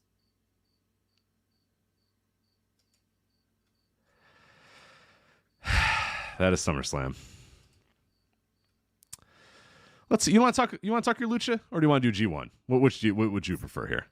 I'm so tired of talking about the G1. Let's do the lucha. Yeah, you've talked a lot of G1 over the last couple of days, and there's not a ton more to get to. So let's talk about the lucha. So we got TripleMania Mexico City is coming up this weekend, available on voicesofwrestling.com/fight. The Cubs fan wrote a preview for voicesofwrestling.com, and I'm just going to read the final line of his preview to give you a rough idea of how things are looking here for TripleMania. The final line is, AAA didn't make this show a priority, and neither should you. Pretty much. TripleMania, Mexico City. Your main event is a mask versus hair 4-way match. LA Park, Sam Adonis, Psycho Clown, and Roosh. I don't understand mask versus hair 4-way. I don't know who's... All right, I can clarify this for you. Yeah. Conan clarified this for me. Oh, good. Oh, that's good. Who knows if it'll change between now it's and going the to show. change. It's going to change. But please tell me. It's some people are putting their masks on the line and some people are putting their hair on the line, right? No, yeah. Like, there's 2 guys in the match that wear a mask and 2 guys that don't. So if you have a mask, your mask is on the line. If the hair's on the line. Sam Adonis is totally showing up with a mask, and then he's going to lose and take the mask off, right? It's going to be something stupid like that. So Conan says it's 1 fall. Okay. So it's not elimination or anything like that. Or like you just whoever eats the first fall loses their mask or their hair. At least that's what Conan has said at last check. Can I give you the Conan TripleMania card template and tell me when I'm wrong, and also tell me if it's checking the boxes on this particular show? Okay, sure, yeah. This is how Conan books all of his major shows. Bad. First thing, badly. First off, you have a El Hijo del Vikingo world title match that's poorly built, that goes on last, but really isn't the main event. That's one of his. You have to have that on every. I don't think this one's going to go on last. Show. I believe this one's going to go on second to last, but it's Vikingo defending the title against Mike Bailey. Right. And Daga and Jack Hartwheel. So it's like, right, inexplicably. Fuck. Now, You're normally, like, Mike Bailey and Vikingo, that sounds like it could be okay. It's AAA, so it might not be as good as it. Oh, no, also Daga and Jack Hartwheel are in there for some reason. So, great. And most times it goes on last. It's poorly built. There's no reason for the match, and it's not the real main event, but it goes on last. Number 2 on the Conan booking template. Some kind of convoluted tournament or series of matches involving the legends that you think is going to lead to LA Park versus Roosh, mask versus hair, but never does. So you always have that kind of right. We kind of got that with the mask versus hair 4-way match, which we all thought it was going to be LA Park versus Roosh, and then they said there was a tag match, and then I guess Conan claims he actually says this like 2 people on his podcast that halfway through the show he decided to go with the draw instead of having results. Now I don't know if I believe that or not, whatever, but sure. So that's yes. Yeah. Next up, he always shoehorns in a woman's match of some type. Gotta have a woman's match. Taya Valkyrie versus Flamer, yes, for the Reina de Reyes. So there you go. Gotta have your diversity. Number 3, you get a bunch of matches with a bunch of really great wrestlers, but it's all multi-person or 3-way 6-man tags or 4-way tags or 6-way matches or something like that. Well, what about how about a car manufacturer sponsors a match that features Miss Disease, Laredo Kid, Murder Clown, Willie Mack, Octagon Jr., Mr. Iguana, Arez, Nico Hamburguesa, Dave the Clown, Pagano, Aramis, and Commander all in one match, sponsored by a car company. That's not what I'm talking about. That's the Conan Battle Royal that he always has to have on his show. So that is another one of his tropes where he has to have a timed Battle Royal on his shows as well. And feature most of the best wrestlers on the entire card are in that. How about if I give you this one for the vacated AAA Latin American title, Brian Cage, QT Marshall, Juralistico, and Pentagon Jr. I don't know if that quite fits either because you said good wrestlers, right?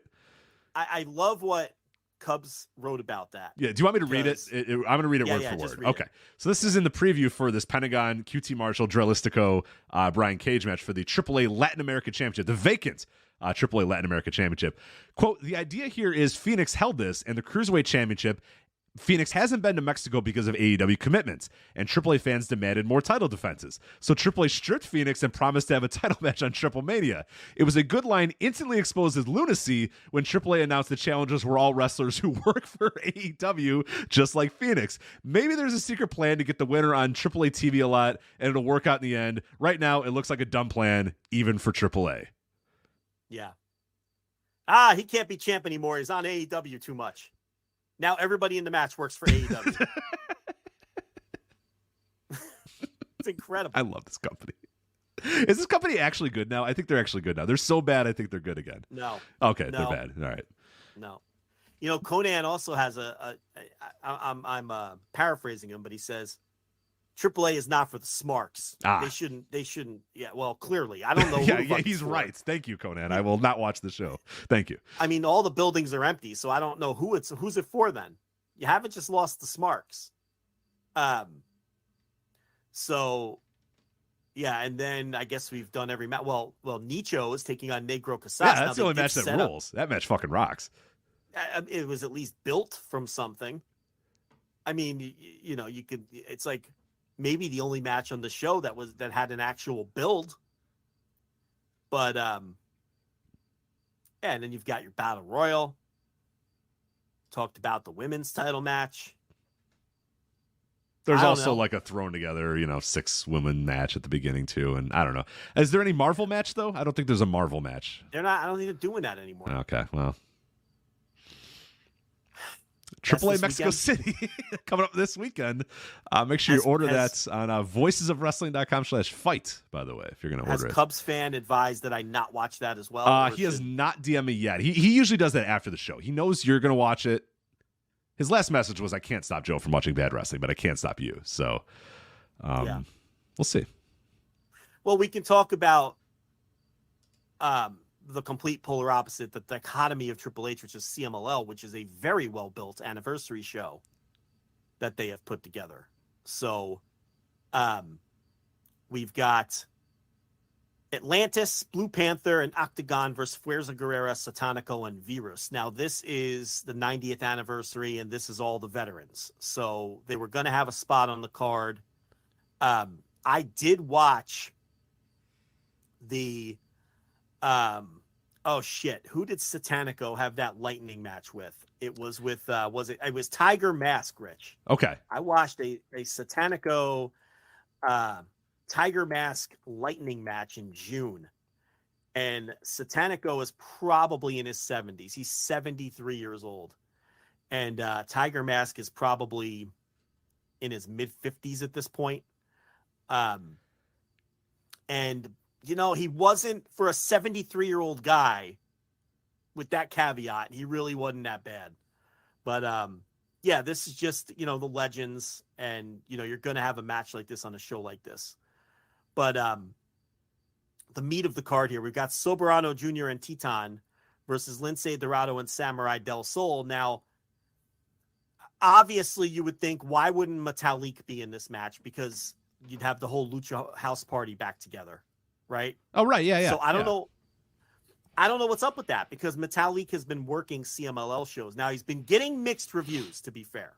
And I've watched a lot of his stuff, and his motivation levels, I will be kind and say they have varied from match to match. So I don't know if he was holding out on them here, or if they are just tired of his up and down performances. I don't know the backstory to this. But it just seems odd that they'd bring in Lince Dorado and Samurai Del Sol and then not use the guy that they've been using to finish off the 3-man team. But at any rate, Soberano Jr. is having a great year. Titan is having a breakthrough year. And that match is on the show. Next up, Atlantis Jr., Mascara Dorada, who is not Mascara Dorada 2.0 anymore. They have dropped the 2.0. Right. So if you're wondering, wait a minute, there's where Grand Metalik is. Nope. No, this is the new guy, but they dropped the 2.0. Right. And they're teaming with Mystico against Rocky Romero, Kevin Knight, and TJP. So Rocky Romero obviously has issues. He just had that great match with Mascara Dorada. Did you watch it? I did not, but I'm going to. That is my plan, either after this show or tomorrow to watch, because I've heard really, really good stuff about it, and I've got to go. I have to see it for sure. Some people have it at match of the year level. I didn't think it was quite that good. I went 4.25 plus. Definitely worth going out of your way to see. Rocky Romero at this point is definitely creeping up. I mean, he's going to get most outstanding and wrestler of the year votes. He's going to get down ballot votes for both of those awards. I mean, he's having an outstanding year in CMLL, working these main events against all these guys. And the story of this is he's bringing in his buddies from New Japan to wrestle these 3 CMLL technicos that he has had issues with, throughout the course of the year. And then the true business end of the card, we have Angel De Oro and Valador Jr. versus Averno and Ultimo Guerrero. The winning team advances to a one-on-one hair versus hair match. Angel De Oro and Valador Jr. have been at odds. Averno and Ultimo Guerrero got into a shoving match in a tag match a few weeks ago. Then they challenged each other to a mano-a-mano lightning match. That went to a time limit draw.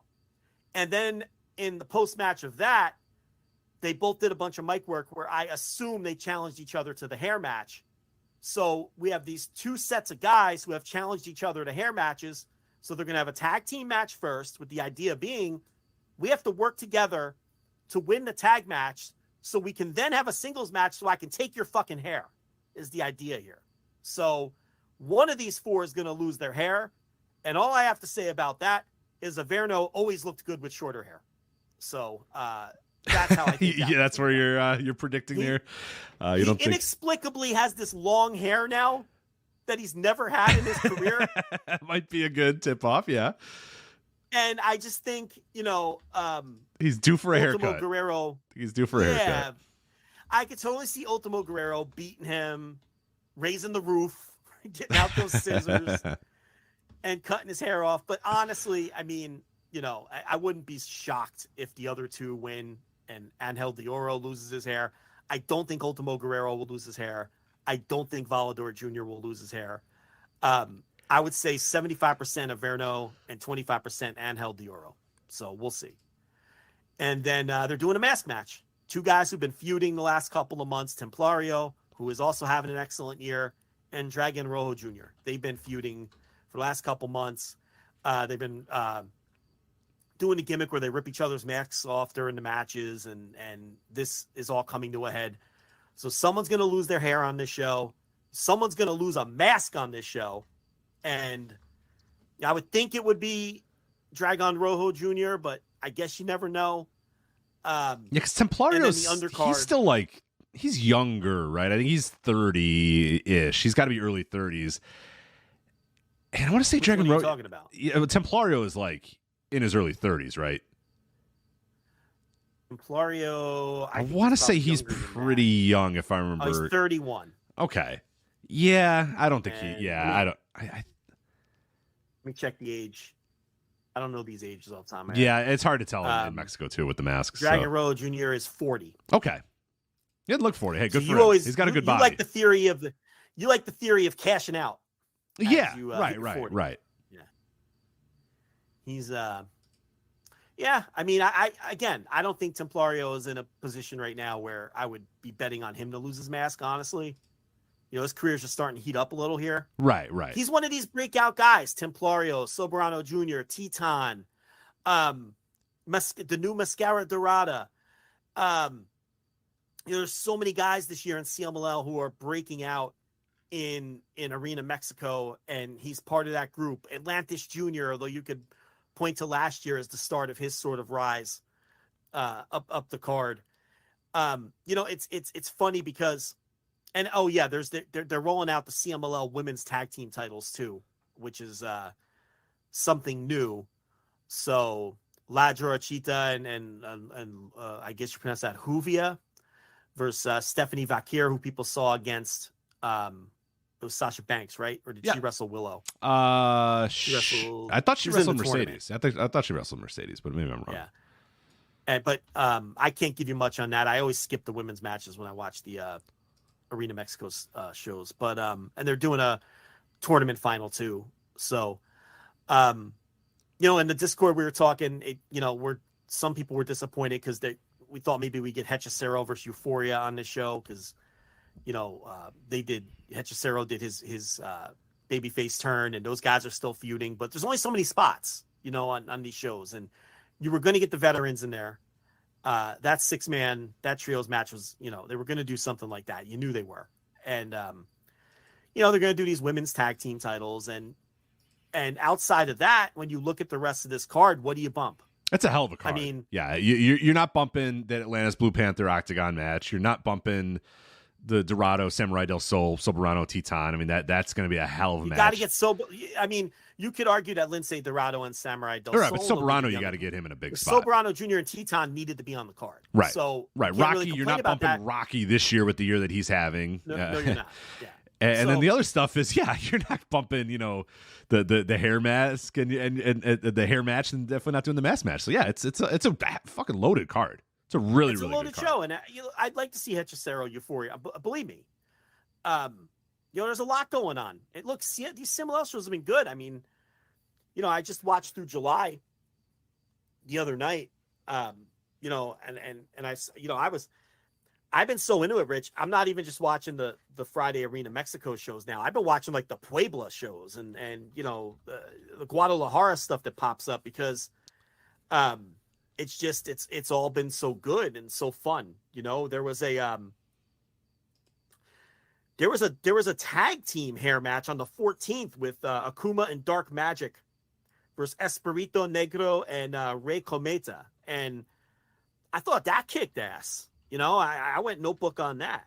And that Zandokan Jr., I mean, I know I've talked about him before, but he's another one. He's another breakthrough guy, you know, and now they got both of the Viano 3 kids, you know, both El Hijo and Junior. They've got them both in the same company now, and they've been teaming with Zandokan a little in trios matches. But, you know, that's become a hot act for them. Now that they have both of those guys under contract or whatever, and they've been teaming together, the problem is I have a hard time telling them apart. Like, one of them has the chest tattoo, and one of them's a little beefier. But they both wear the pink with the purple accent. I wish that one of them wore the purple with the pink accent, so they'd be easier to tell apart. Right. You're right. You need something. Because, you know, it's not always easy to tell El Hijo from Junior, you know, with the two sons of Viano 3. But, you know, they had a trios match with Zandokan Jr. against, let me grab my notes. I know it was Magnus, Magia Blanca, and I can never remember the name of the third guy they team with. Rugito is their partner. You know, that was on the same show as Mascara Dorada versus Rocky Romero. That whole show on the 28th rocked. So that is the July 28th, right? That because I don't think that I forget CML's YouTube. They're not really uploading stuff now. I think we talked about that a couple weeks ago, and that was a pay-per-view. But it is on the Cubs fan drive. Yeah, it's on the Cubs fan drive, which, by the way, is not the secret. Just go to the Cubs fan on Twitter, and you'll see it there. Yeah. So that trios match with the Vianos and Zandokan versus Magia Blanca, Magnus, and Rugito. There's a Teton versus Metalik match in the semi-main event, which was good, not great. And then it was the Rocky Romero Mascara Dorada 2.0 main event, which everybody's raving about. But there's also an Averno, Templario, Volador Jr. versus Angel de Oro, Dragon Rojo Jr., and Ultimo Guerrero match, which all those guys are feuding with each other. And they're all facing each other on the anniversary show. So that's like almost a nice setup for, you know, what was you know, a week later announced for the anniversary show. So the whole show was really cool. Now I went out of my way to find the El Hijo del Viano 3 and Viano 3 Jr. versus Blue Panther Jr. and Dark Panther match, because it was the sons of Viano 3 versus the sons of Blue Panther. And that was a really cool match they put together. And I think it may have been on a Tuesday, Arena Mexico, or it may have been in Puebla, actually. I don't remember where it was. But let me see if I could find it. But it was very disappointing. I thought that Panthers kids, it's like they were wrestling underwater. It was Arena Mexico, but I think it was on the 18th. So is that July 18th was a Tuesday? Yeah, that's a Tuesday show. So yeah, I don't know. There's just a lot of cool stuff in CMLL right now, and it's all booked very logically. And you know, that is such an enhancement because you're not just watching shit. It's like when they do an angle, it leads to something. It might only lead to something for 1 week. That's fine. Or it might lead to something longer term.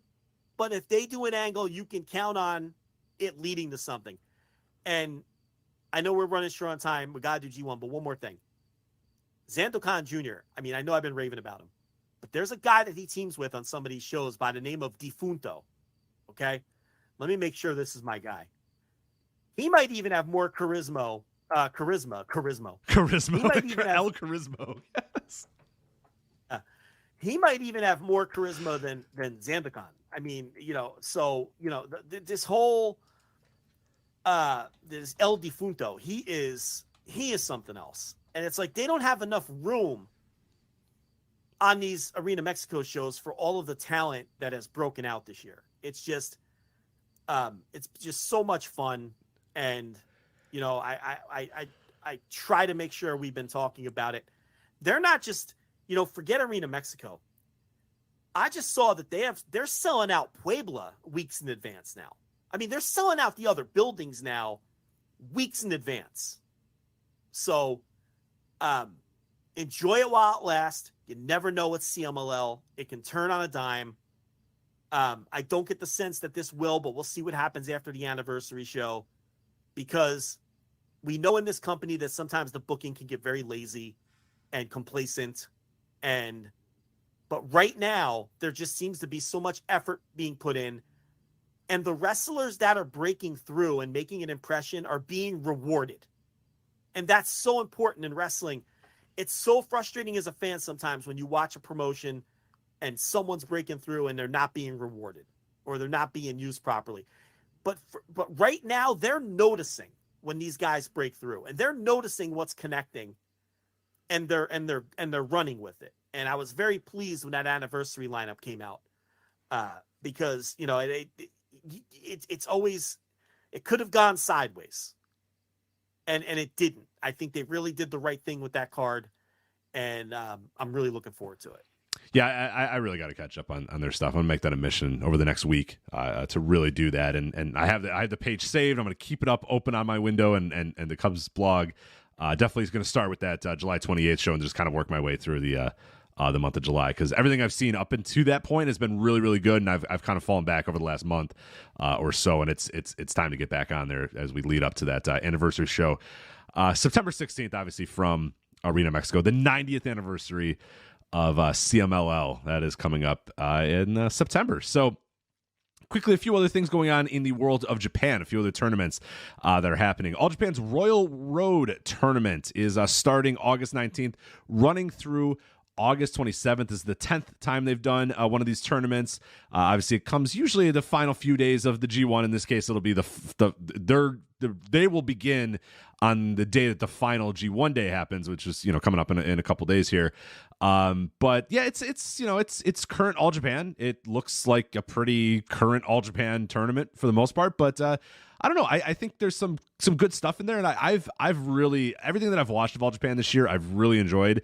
And this is a company that felt, especially during 2021 and like the heart of the clap crowd era, just felt like, I'm done. This company might be there's just the most boring shit on earth, but they're slowly rebuilding. They're not there yet, and they're still a ways away. But I'm pretty excited about this tournament. I think there's enough good names in there and enough exciting things going on in All Japan, especially with Yuma Anzai there. He always raises the level a little bit as well. But yeah, what do you make of this Royal Road tournament? What do you think of the lineup? Yuma Anzai, he's working the N1, right? Yeah. Mm-hmm. So he's in Noah working the N1. Right. He is not in this tournament, for the record. He's in Noah for that instead of this. The thing to keep an eye on is, will he score more points in the N1 than Keito Kiyomiya scored in the G1? Well, he's got 2 as of right now, and I think that they're 3 or 4 shows in, so I think there's a pretty good chance he does score more. Yeah, Kiyomiya had 5. Yeah, 5 points. Yeah, he's got to win 2 matches. Got to win 2 more matches. Yeah, he's probably going to do it, right? I'll be honest, I haven't started the N1 yet. I got to catch up on that. I haven't either. He won against Manabu Soya. He lost to Go Shiozaki, and he lost to Lance Anoa'i. So he's got Saxon Huxley. Go ahead. Yeah, Lance Anoa'i would have been a chance for some points. Yeah, that's a rough one. He's got a Saxon Huxley. He's got a Daiki Inaba. He's got a El Hijo del Dr. Wagner Jr. And a Nakajima. He ain't winning the Nakajima one, I don't think. Okay, can he get 2 wins out of that? He can beat Huxley, but I will say Huxley's been doing well. Huxley beat Nakajima. Oh my God, what are they doing in this thing? It's fucking Noah, man. I don't know. You want to try to make me explain Noah? I got to tell you, I don't even know if we should even bother trying to break this down, because if they've got Saxon Huxley beating Nakajima, well, I guess Huxley is pushed there, though, right? Yeah, if you want to figure out where Anzai is in this, Huxley beat Lance Anoa'i. So I don't know where that probably doesn't bode well for Anzai against Huxley. But Huxley's the tag champ though. Yes. He still has the tag titles with Thatcher, as far as I know. Right. I think that's right. So I guess him beating Nakajima isn't that far-fetched, but it also means he's probably beating Anzai. So you got Daiki Inaba, which you could do. He's already beat Soya. Wagner so he has to beat. Only has a win against Inaba at this point, so he could beat Wagner. Yeah, I guess he could, but he could. He might not get and there. Nakajima. He might get 4. I don't know. He might be at 4, man. I don't know if he's getting 2 wins. The fact we're even discussing this, though, is a disgrace. So anyway, back to the Royal Road. So Yuma Aoyagi's in it, obviously. If you've got these brackets up correctly, they're setting up a second-round match between Kento Miyahara and Yuma Aoyagi. I believe so. Let me double check if I got him right, but I think I got him. I got him from their website. Yeah, it's Kento Miyahara is going to face. Yeah, no, he's got Atsuki Aoyagi in the first round, and then the second round he will face the winner of Yuma Aoyagi and Ryuki Honda, which is probably going to be Yuma Aoyagi. So yeah, that's interesting. August 22nd, second round match between Kento and Aoyagi. Because you got to look at these as little mini 4-person tournaments and then go from there, is the way I generally look at these things. So it's like who advances. It's like the NCAA tournament. Who comes out of that little pod, right? And it's like they're the tag champs and Yuma's the Triple Crown champ. And, it's interesting. I thought maybe Miyahara would win this thing to set up his title match. And I guess he still could. But seems like overkill to beat Yuma and then win the whole fucking tournament. I mean, if Yuma gets upset by Ryuki Honda or something, then that would set up a title match. And then I guess you could set up 2 title matches by having someone else then win the tournament. That's weird to me that they're set to face in the second round like that. Satoshi Kojima's still kicking around here. So I'm looking at this and nothing really jumps out at me. I mean, it wouldn't stun me if a Suwama or Suji Ishikawa go through. I don't know. I don't really have a feel for it. Yeah, I don't either. That's I mean, really my feel was Kento, but like you said, it's just like that feels like a match. lot. Like he beats him in the second round, and then he wins the tournament, and then he gets to face him again. It's just kind of like, all right, well, it seems like he can beat him pretty easily. So I suppose that's shouldn't be too bad. Kojima's an interesting one. Do you think they maybe do the Nagata thing with Kojima here, where they have him make a run? Well, I mean, the more I look at it, it's like I just said. I think maybe you have Ryuki Honda beat Aoyagi, and then Kento run the table from there, and then you have 2 future title matches there. Yeah, I mean, maybe that's the way they go, because I don't know why you would burn Miyahara Aoyagi here, because whether they do that match, whether Miyahara wins this tournament or not, you're going to do that match eventually. So I don't think you do it in this tournament.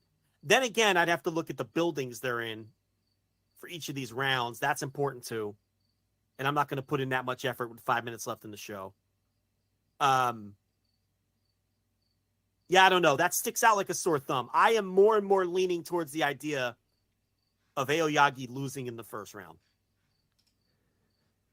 That's what I'm going to go with. I like that better. Honestly, I like that better. I feel like that would be less damaging to him than going and losing to Miyahara in the second round, and then going to do a title match with Miyahara down. I don't. I'd rather have that Ryuki Honda do the upset and play spoiler there. I think that kind of works a little bit better. And then the rest of the tournament, who knows, man? That top bracket, like you said, you could do the Ishikawa thing comes out of there. I think Kojima would be kind of fun to do that with him. I mean, that might not be the way All Japan wants to go since they just finished the Nagata story, but I mean, I don't know. How much does New Japan, is New Japan keeping an eye on this, and are they mandating who Kojima could lose to? I don't know how much they care about that. Yeah, I know he ain't losing to a Saito. I know that. So he's definitely getting to the second round. Because Takuya Nomura is an interesting one. That I don't know. That would be a weird politic if New Japan wants to say, you know what, we'd like our guy to go through. That's what I'm getting at. See, because Takuya Nomura is a real interesting one in that I know that All Japan is hot for him.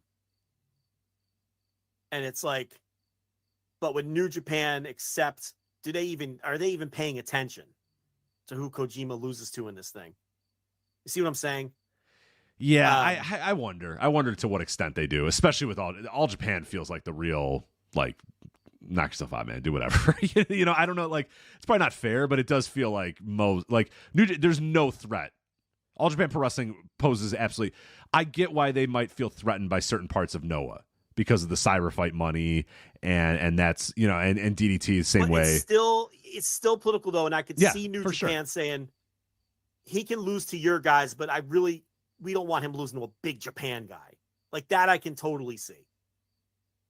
You see what I'm saying? Yeah, it's like, because Kojima and Nomura would be set to face each other. And I don't have a feel for whether New Japan would want one of their guys, even though it's a 50-year-old third generation guy, losing to a big Japan guy. That might be a bridge too far. Yeah, Ishikawa, maybe they're more accepting of Tsuji Ishikawa beats him in the semifinals. Guy, and he's right, because it's all Japan guy, another veteran, another guy who's been around the block. Also he's office. You know what I mean? So it's like, that's a whole different thing.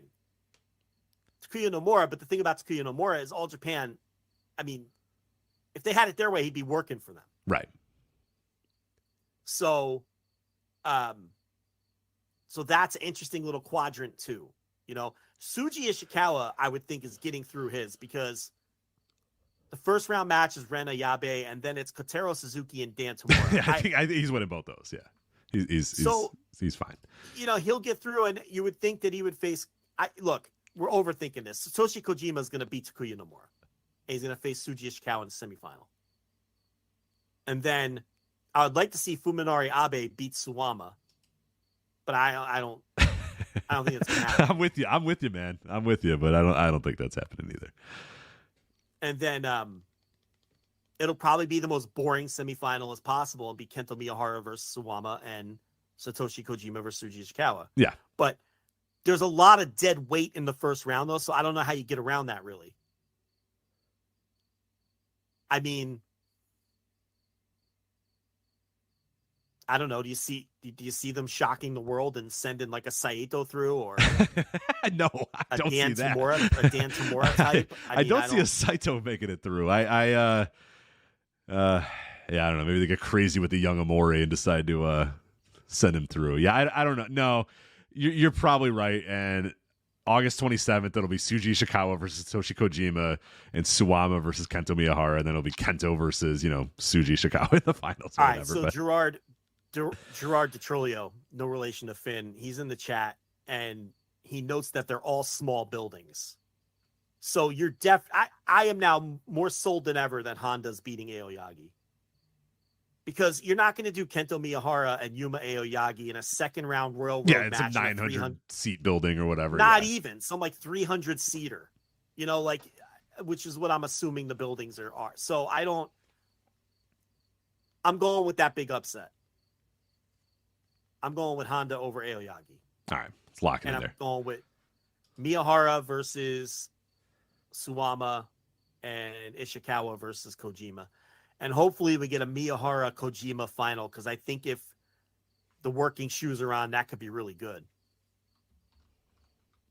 Anyway, that's the Royal Road. We're probably going to be wrong about all of that. I think we'll be mostly right about it. I'm pretty confident, actually, in what we just worked. N1, I can't really speak on it because I haven't seen one either yet. So yeah, I can't say. I can give you the brackets right now, or the blocks right now. Jake Lee is 3-0, right? Yeah, Jake Lee's got 6 points. A block. Masa Kitamiya's got 4. Yuki Yoshioka from Dragongate, he's got 4 as well. Jack Morris 2, Adam Brooks 2, Kano 2, Timothy Thatcher 2, and Yoshiki Inamura 0. Unfortunately, poor guy. We kind of talked about the B block a little. Yep, Go Shiozaki 4, Lance Anoa'i 4, Saxon Huxley 4.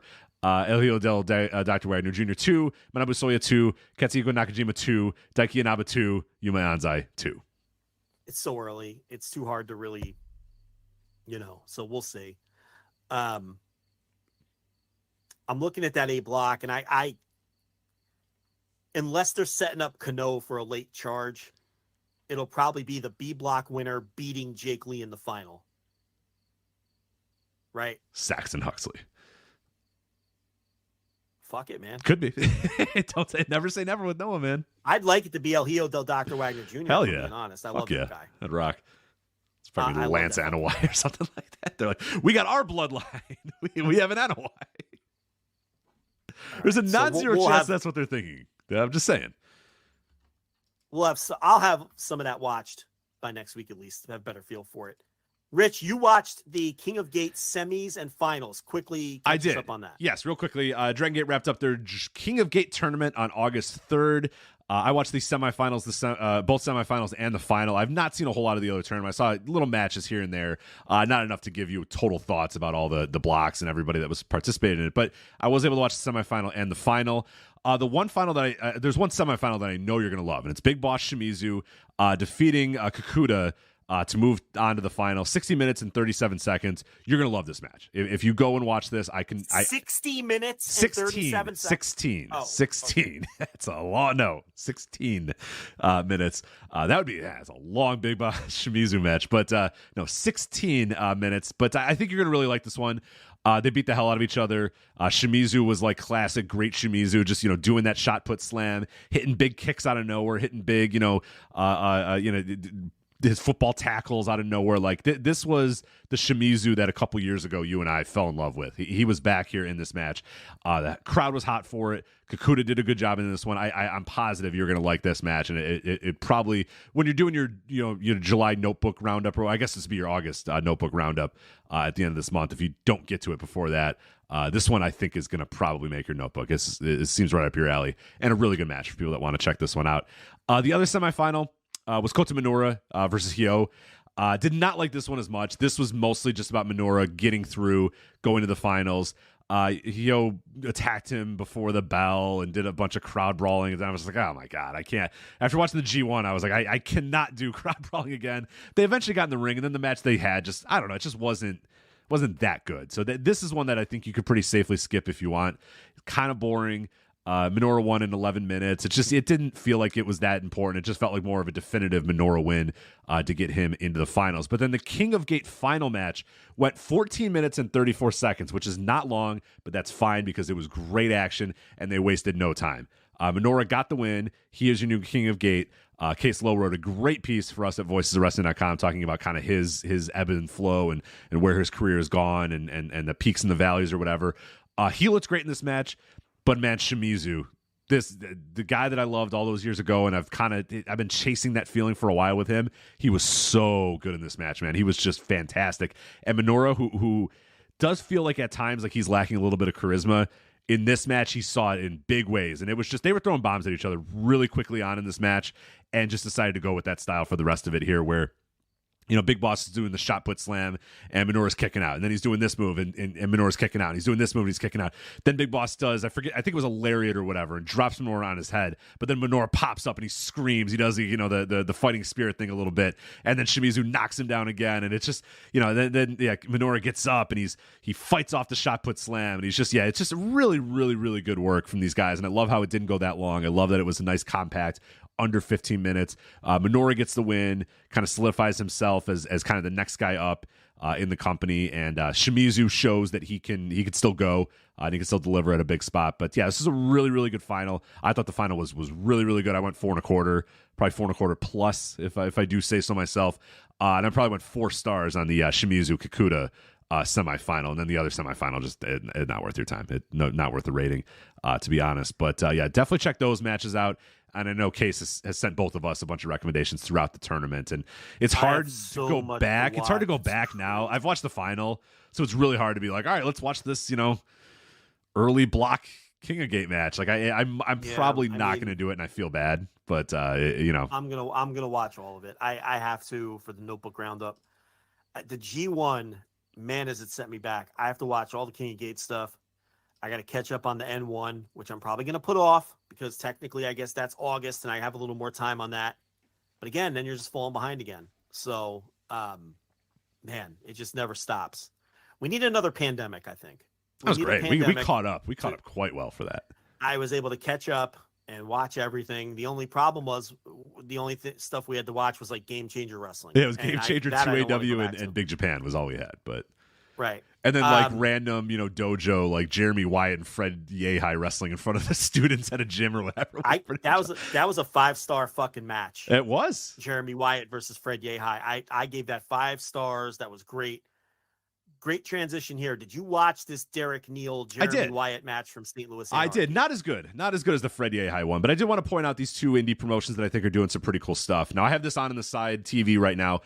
West Coast Pro is running their West Coast Cup on YouTube, streaming for free. So if you want to watch the West Coast Cup, they're doing tonight and tomorrow night on their YouTube channel for free, which I implore indie companies, utilize YouTube. Get off of Twitter. Don't fucking worry about Twitter or X or any of that stuff. Use it to, sell some tickets on it, announce some matches or whatever. Man, utilize YouTube. Make a fucking website. Don't rely on Twitter to be your business and your marketing or whatever. It's not going to go well for you. That's all I'm going to say. West Coast Pro, credit to them. Put this thing up on YouTube. Getting a lot of views right now, as I saw a lot of people checking us out. And yeah, it's available for free there. It's weird because they're going to air this live on YouTube, and then the replays are going to be available on Independent Wrestling TV. So it's a weird, usually be the opposite of that. You know what I mean? They would be live on Indie TV, IWTV, and then the replays would be up on YouTube. They're doing it the opposite way. They're doing YouTube. Once it airs live on YouTube, it's not on YouTube anymore. I think that they're not going to make replays available on YouTube, and they're going to instead put it on IWTV, but who knows? Got it. Okay. I think. But I don't know. Tell me about this Derek Neal Jeremy Wyatt match. Yes, this is from St. Louis Anarchy, and they uploaded it for free. Now I liked it. I liked it. I think that if you're thinking it's Jeremy Wyatt and Fred Yehai, it's not that. It had kind of a screwy finish. Not everything. You can't expect a 5-star match. right. I just figured with the transition that you made there, I didn't want, but it was another good example of an indie promotion, I think, properly using YouTube by putting a match that was a big deal for them, because you have Jeremy Wyatt, who spent 1,000 days as the champion for that company. Local legend. Yeah, a local legend, had like 48 title defenses or something like that. Just some absurd numbers of defenses, some absurd number, length of his reign. And Derek Neal is the current champion, and he's undefeated. He has not lost in St. Louis Anarchy. So the idea here is you got Derek Neal, who hasn't lost, Jeremy Wyatt, who was the longest reigning champion and a local legend. And they go out there and they have a pretty damn good match for about 20 minutes or so. The finish got a little screwy because you had like some manager interferences and a ref bump or whatever, but I don't think it takes away from it. And I think the idea that they put this up for free on YouTube, they made it available, they give you a little bit of backstory, the announcers do a good job. I think it's worth your time. It's 20 minutes and 17 seconds. I don't know if it's going to make your notebook, to be honest. It might make a low-end notebook, but I just like shouting out indie promotions that I think are doing a good job of getting that word out and trying to make, professional wrestling easy to find and not trying to overthink things and not trying to book irony shit and just having a good old-fashioned match that's like undefeated. The title is undefeated versus like legend or something like that. I forget what let me see what it exactly is. But it's longest reigning versus undefeated. Derek Neal puts a streak and title on the line against Jeremy Wyatt. It's so easy. You know what I mean? Yeah. Very simple. Here's what it says in the description. It says, Derek Neal has bulldozed his way through every competitor at St. Louis Anarchy since his debut in 2021, leading him to his 1-year reign as Gateway Heavyweight Champion. Jeremy Wyatt, the longest reigning Gateway Heritage Champion, I said Heavyweight Heritage Champion in Anarchy history, looks to regain the crown that he lost at Mega Ticket 2021. In his first shot at the title since then, Wyatt has only lost twice in Anarchy since 2019. 2 guys that don't lose a lot, 1 guy that used to be the champion, 1 guy that is the champion. Boom. Put it up for free. There you go. Jeremy Wyatt's a pro's pro. Yeah. I'll watch anything with him that comes across my desk. So I guess very quickly, G1. Yeah. It's very obviously not like 2015 anymore, where we bury the G1 in the last 5 minutes of a show where we're way over time instead of opening up the show and doing a 90-minute segment. It's quite the change. I didn't love the quarterfinals. The Naito Hikuleo match was fine, and Naito advances. And then Will Ospreay, David Finlay, they went for the gimmicky stuff with the Bullet Club and the United Empire running off the Bullet Club. Lots of interference and run-ins. Very much over with the crowd, but not the kind of match that I want to see, especially Will Ospreay have. Yeah, I think it was good for what it was going to be, but there was yeah. definitely a ceiling on it once you knew there was just going to be Bullet Club shenanigans, and it wasn't bogged down by that much. But I agree, there was definitely a clear ceiling on that pretty much immediately once you're like, oh, okay, I see what's going to happen here. But then they give you Evil, and the Togo stuff didn't affect the finish, and it was really minimized compared to some of Evil's other matches. This was such weird booking because earlier in the week, Evil needs 6,000 people to come out to help him beat Shingo. Right, or whoever Shingo, yeah. And so it's 6,000 people come out to interfere on Evil's behalf to help him win against Shingo here. And then he comes in here against Sonata. The match starts. He sends Dick Togo to the back. And you're like, oh. And then even the commentary is like, oh, Evil's going to do this on his own. 2 minutes later, here comes Dick Togo back. I'm like, what? Why did he go to the back? Yeah, but then it didn't matter for the finish. But then it didn't matter. He comes in, he chokes Sonata for a second, just like you'd always do in any sort of sorry, I just lost Joe here. But let's see if I can get him back.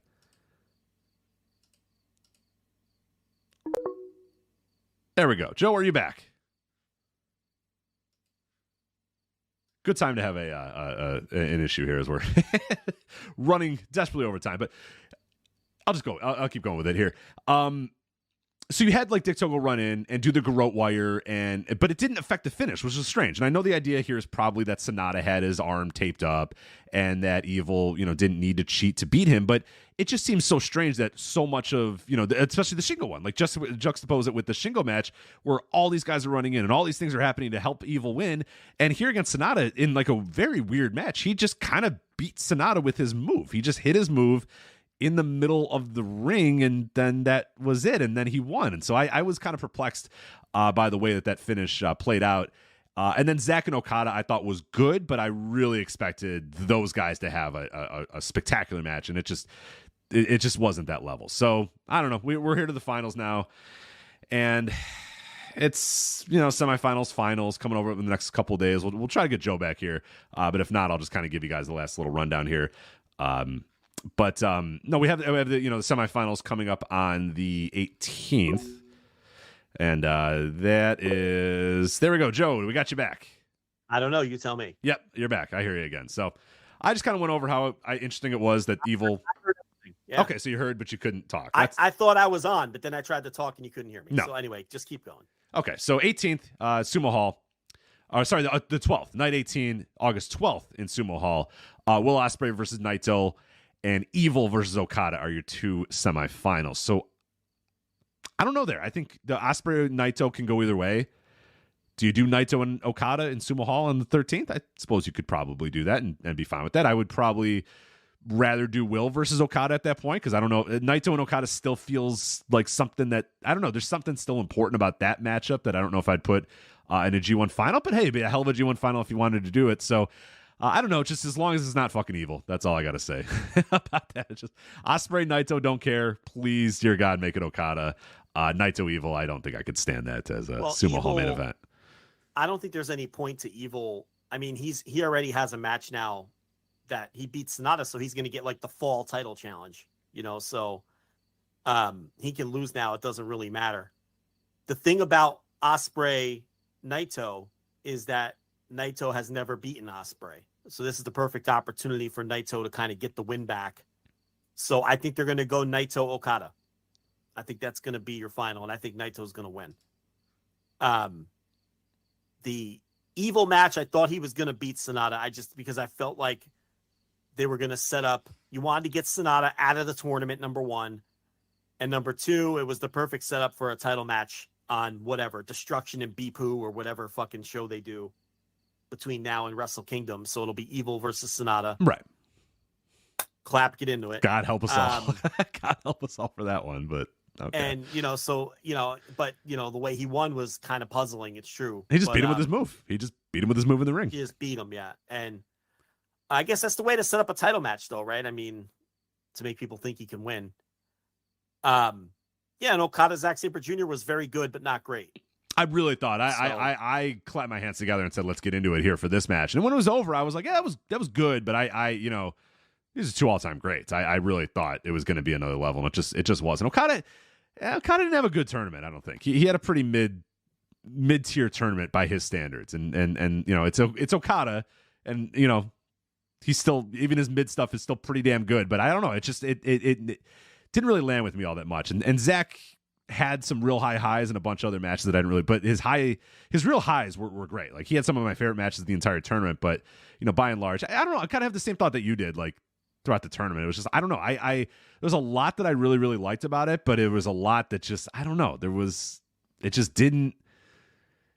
it was rarely was I excited to sit down and watch a G1 show, and that seems strange. It's not like nothing was bad. It wasn't like it was a bad tournament or anything. It's just, I don't know. I didn't, the excitement just wasn't there to watch most of these shows. I was watching them because I felt like I had to more than anything. Yeah, I mean, I completely agree. I've talked a lot about him over the last few weeks behind the paywall. So, you know, we see if this new generation, when they step into place, if this is going to be an era where it's built around great matches like it was in the previous era, or if this company's going to be something a little different, you know. I don't know, but we're in a weird period now where there's still some guys on top who have clearly declined. They're not going to be on top much longer, but they've still got a couple more years there. And we're not quite ready to fully elevate the Yota Tsujis and the Shota Aminus and the Ren Naritas and Yuya Uemura when he comes back, and, you know, whoever else. So it's kind of a weird time right now. And there's a world champion that isn't setting anybody's world on fire, which doesn't really help. And I just think the pandemic, you know, I know it's a broken record, but man, it coincided with the full elevations of Will Ospreay, Kota Ibushi, and Shingo, and man, did suck the life out of all three of their big title wins. And now their time might be past. I don't know if they'll ever go back to Shingo. Oh, no. They're never going back to Shingo. Kota Ibushi's not even in the company. Right. And Will Ospreay might be gone by the end of the year. Right. So, you know, and even if he sticks around, you know, but it's like, man, that for those three guys, and they were having such good matches in front of fucking nobody, right? Like, Will and Shingo were killing it out there. Yeah. In front of nobody. So, you know, clap crowds. It's kind of a weird transition-y period for the company, but I think it'll be Naito Okada. I think Naito will win. You know, and with Evil presumably being Sonata's next opponent. Well, and that works. Sonata makes his way through all the LIJ guys and faces Naito at Wrestle Kingdom. It right. Makes sense. Which is not a main event that's going to excite me at all. I mean, you know, Sonata in a Wrestle Kingdom main event, I mean, I just don't trust that guy in that kind of spot. I just don't. You know, I'm not saying that can't be a great match. It could be if the stars align. But you've got Sleepy Sonata, who just doesn't have that extra gear. You've got an on-the-decline Naito, who's going to have to carry the match. That's a tricky deal. You know? But, you know, we'll see. Maybe we're misreading it. But I think that's the way it's going to go. Yeah, there's enough in that those semifinals to, you know, I can't get too upset about seeing an Ospreay Naito match, and hopefully another Naito Okada match. So we'll see, but we'll talk about all that. We'll review it on next week's show. Your Patreon audio about the G1 is over. You made it through yet another one. I think 17 nights, right? I think you did, or 16 technically, because this was night 17 review 16. Here. So I didn't feel, you know, today I didn't do audio because I'm like, we could just talk about it in an hour. You know what I mean? I finished watching the show at like 5 o'clock. And I'm like, am I going to do an hour of audio and then we could just fold this into the flagship? Yeah. You know, instead of definitely making smart people move. Listen to something else. Definitely a smart move. But yeah, you did those all at patreon.com/voices of wrestling, voicesofwrestling.com/Patreon, flagshippatreon.com, $5 tier for all that daily G1 audio. But we'll review the semifinal and the final of G1 next week. And we'll do it for this week's show. That is it for the Flagship Podcast. Make sure you go to voicesofwrestling.com. Listen to the Voice of Wrestling Podcast Network on your podcast app of choice. We mentioned Spotify again, but we are available everywhere. Patreon stuff now available on Spotify, so that is great. We have a YouTube channel as well. Definitely recommend checking that out and subscribing. Some fun stuff coming up on there over the next couple of weeks, and some cool little things that might be happening there on the YouTube channel as well as the podcast network. But Discord, we're also there. as well, voicesofwrestling.com/Discord. So join there and join in on the conversation. And that is it for us. So that is Joe. I'm Rich. We'll talk to you next time on the Flagship Podcast. Take care. Hey kids, do you like wrestling? Well, we like wrestling too. We are Shake Them Ropes here on the Voices of Wrestling Podcasting Network. Myself and Chris Novembrino kind of doing a lazy river of wrestling criticism, going through the news and whatever happened in stateside television wrestling. And also, you know what? Sometimes we just like to watch old stuff and talk about that too. Love for you to give us a listen. If you haven't already, we are Shake Them Ropes here on the Voices of Wrestling Podcasting Network. Hey everybody, my name is Jesse Collins, and I want to tell you all about my show, the Gentleman's Wrestling Podcast, here on the Voices of Wrestling Podcast Network. On the Gentleman's Wrestling Podcast, we do a thorough analysis on the biggest issues and trends within the pro wrestling industry. We talk a lot about pro wrestling media, we talk a lot about fan culture and wrestling's place within general pop culture, and we talk about the broader influences that are shaping the way we discuss and analyze the pro wrestling industry. We've had some of the brightest minds in the pro wrestling intelligentsia on the show, including WrestleNomics host Brandon Thurston, both Rich Craich and Joe Lanza from the Flagship Wrestling Podcast, Trevor Dame from the Through the Years podcast, and a whole lot more. This isn't a show for hot takes. It's not a show recapping the latest episode of television. This is a show focusing on the biggest topics in pro wrestling and doing a deep dive on the real stories behind the surface level analysis you might find elsewhere. The Gentleman's Wrestling Podcast is available wherever you get your podcasts, and we'd really appreciate it if you gave us a try. Thanks.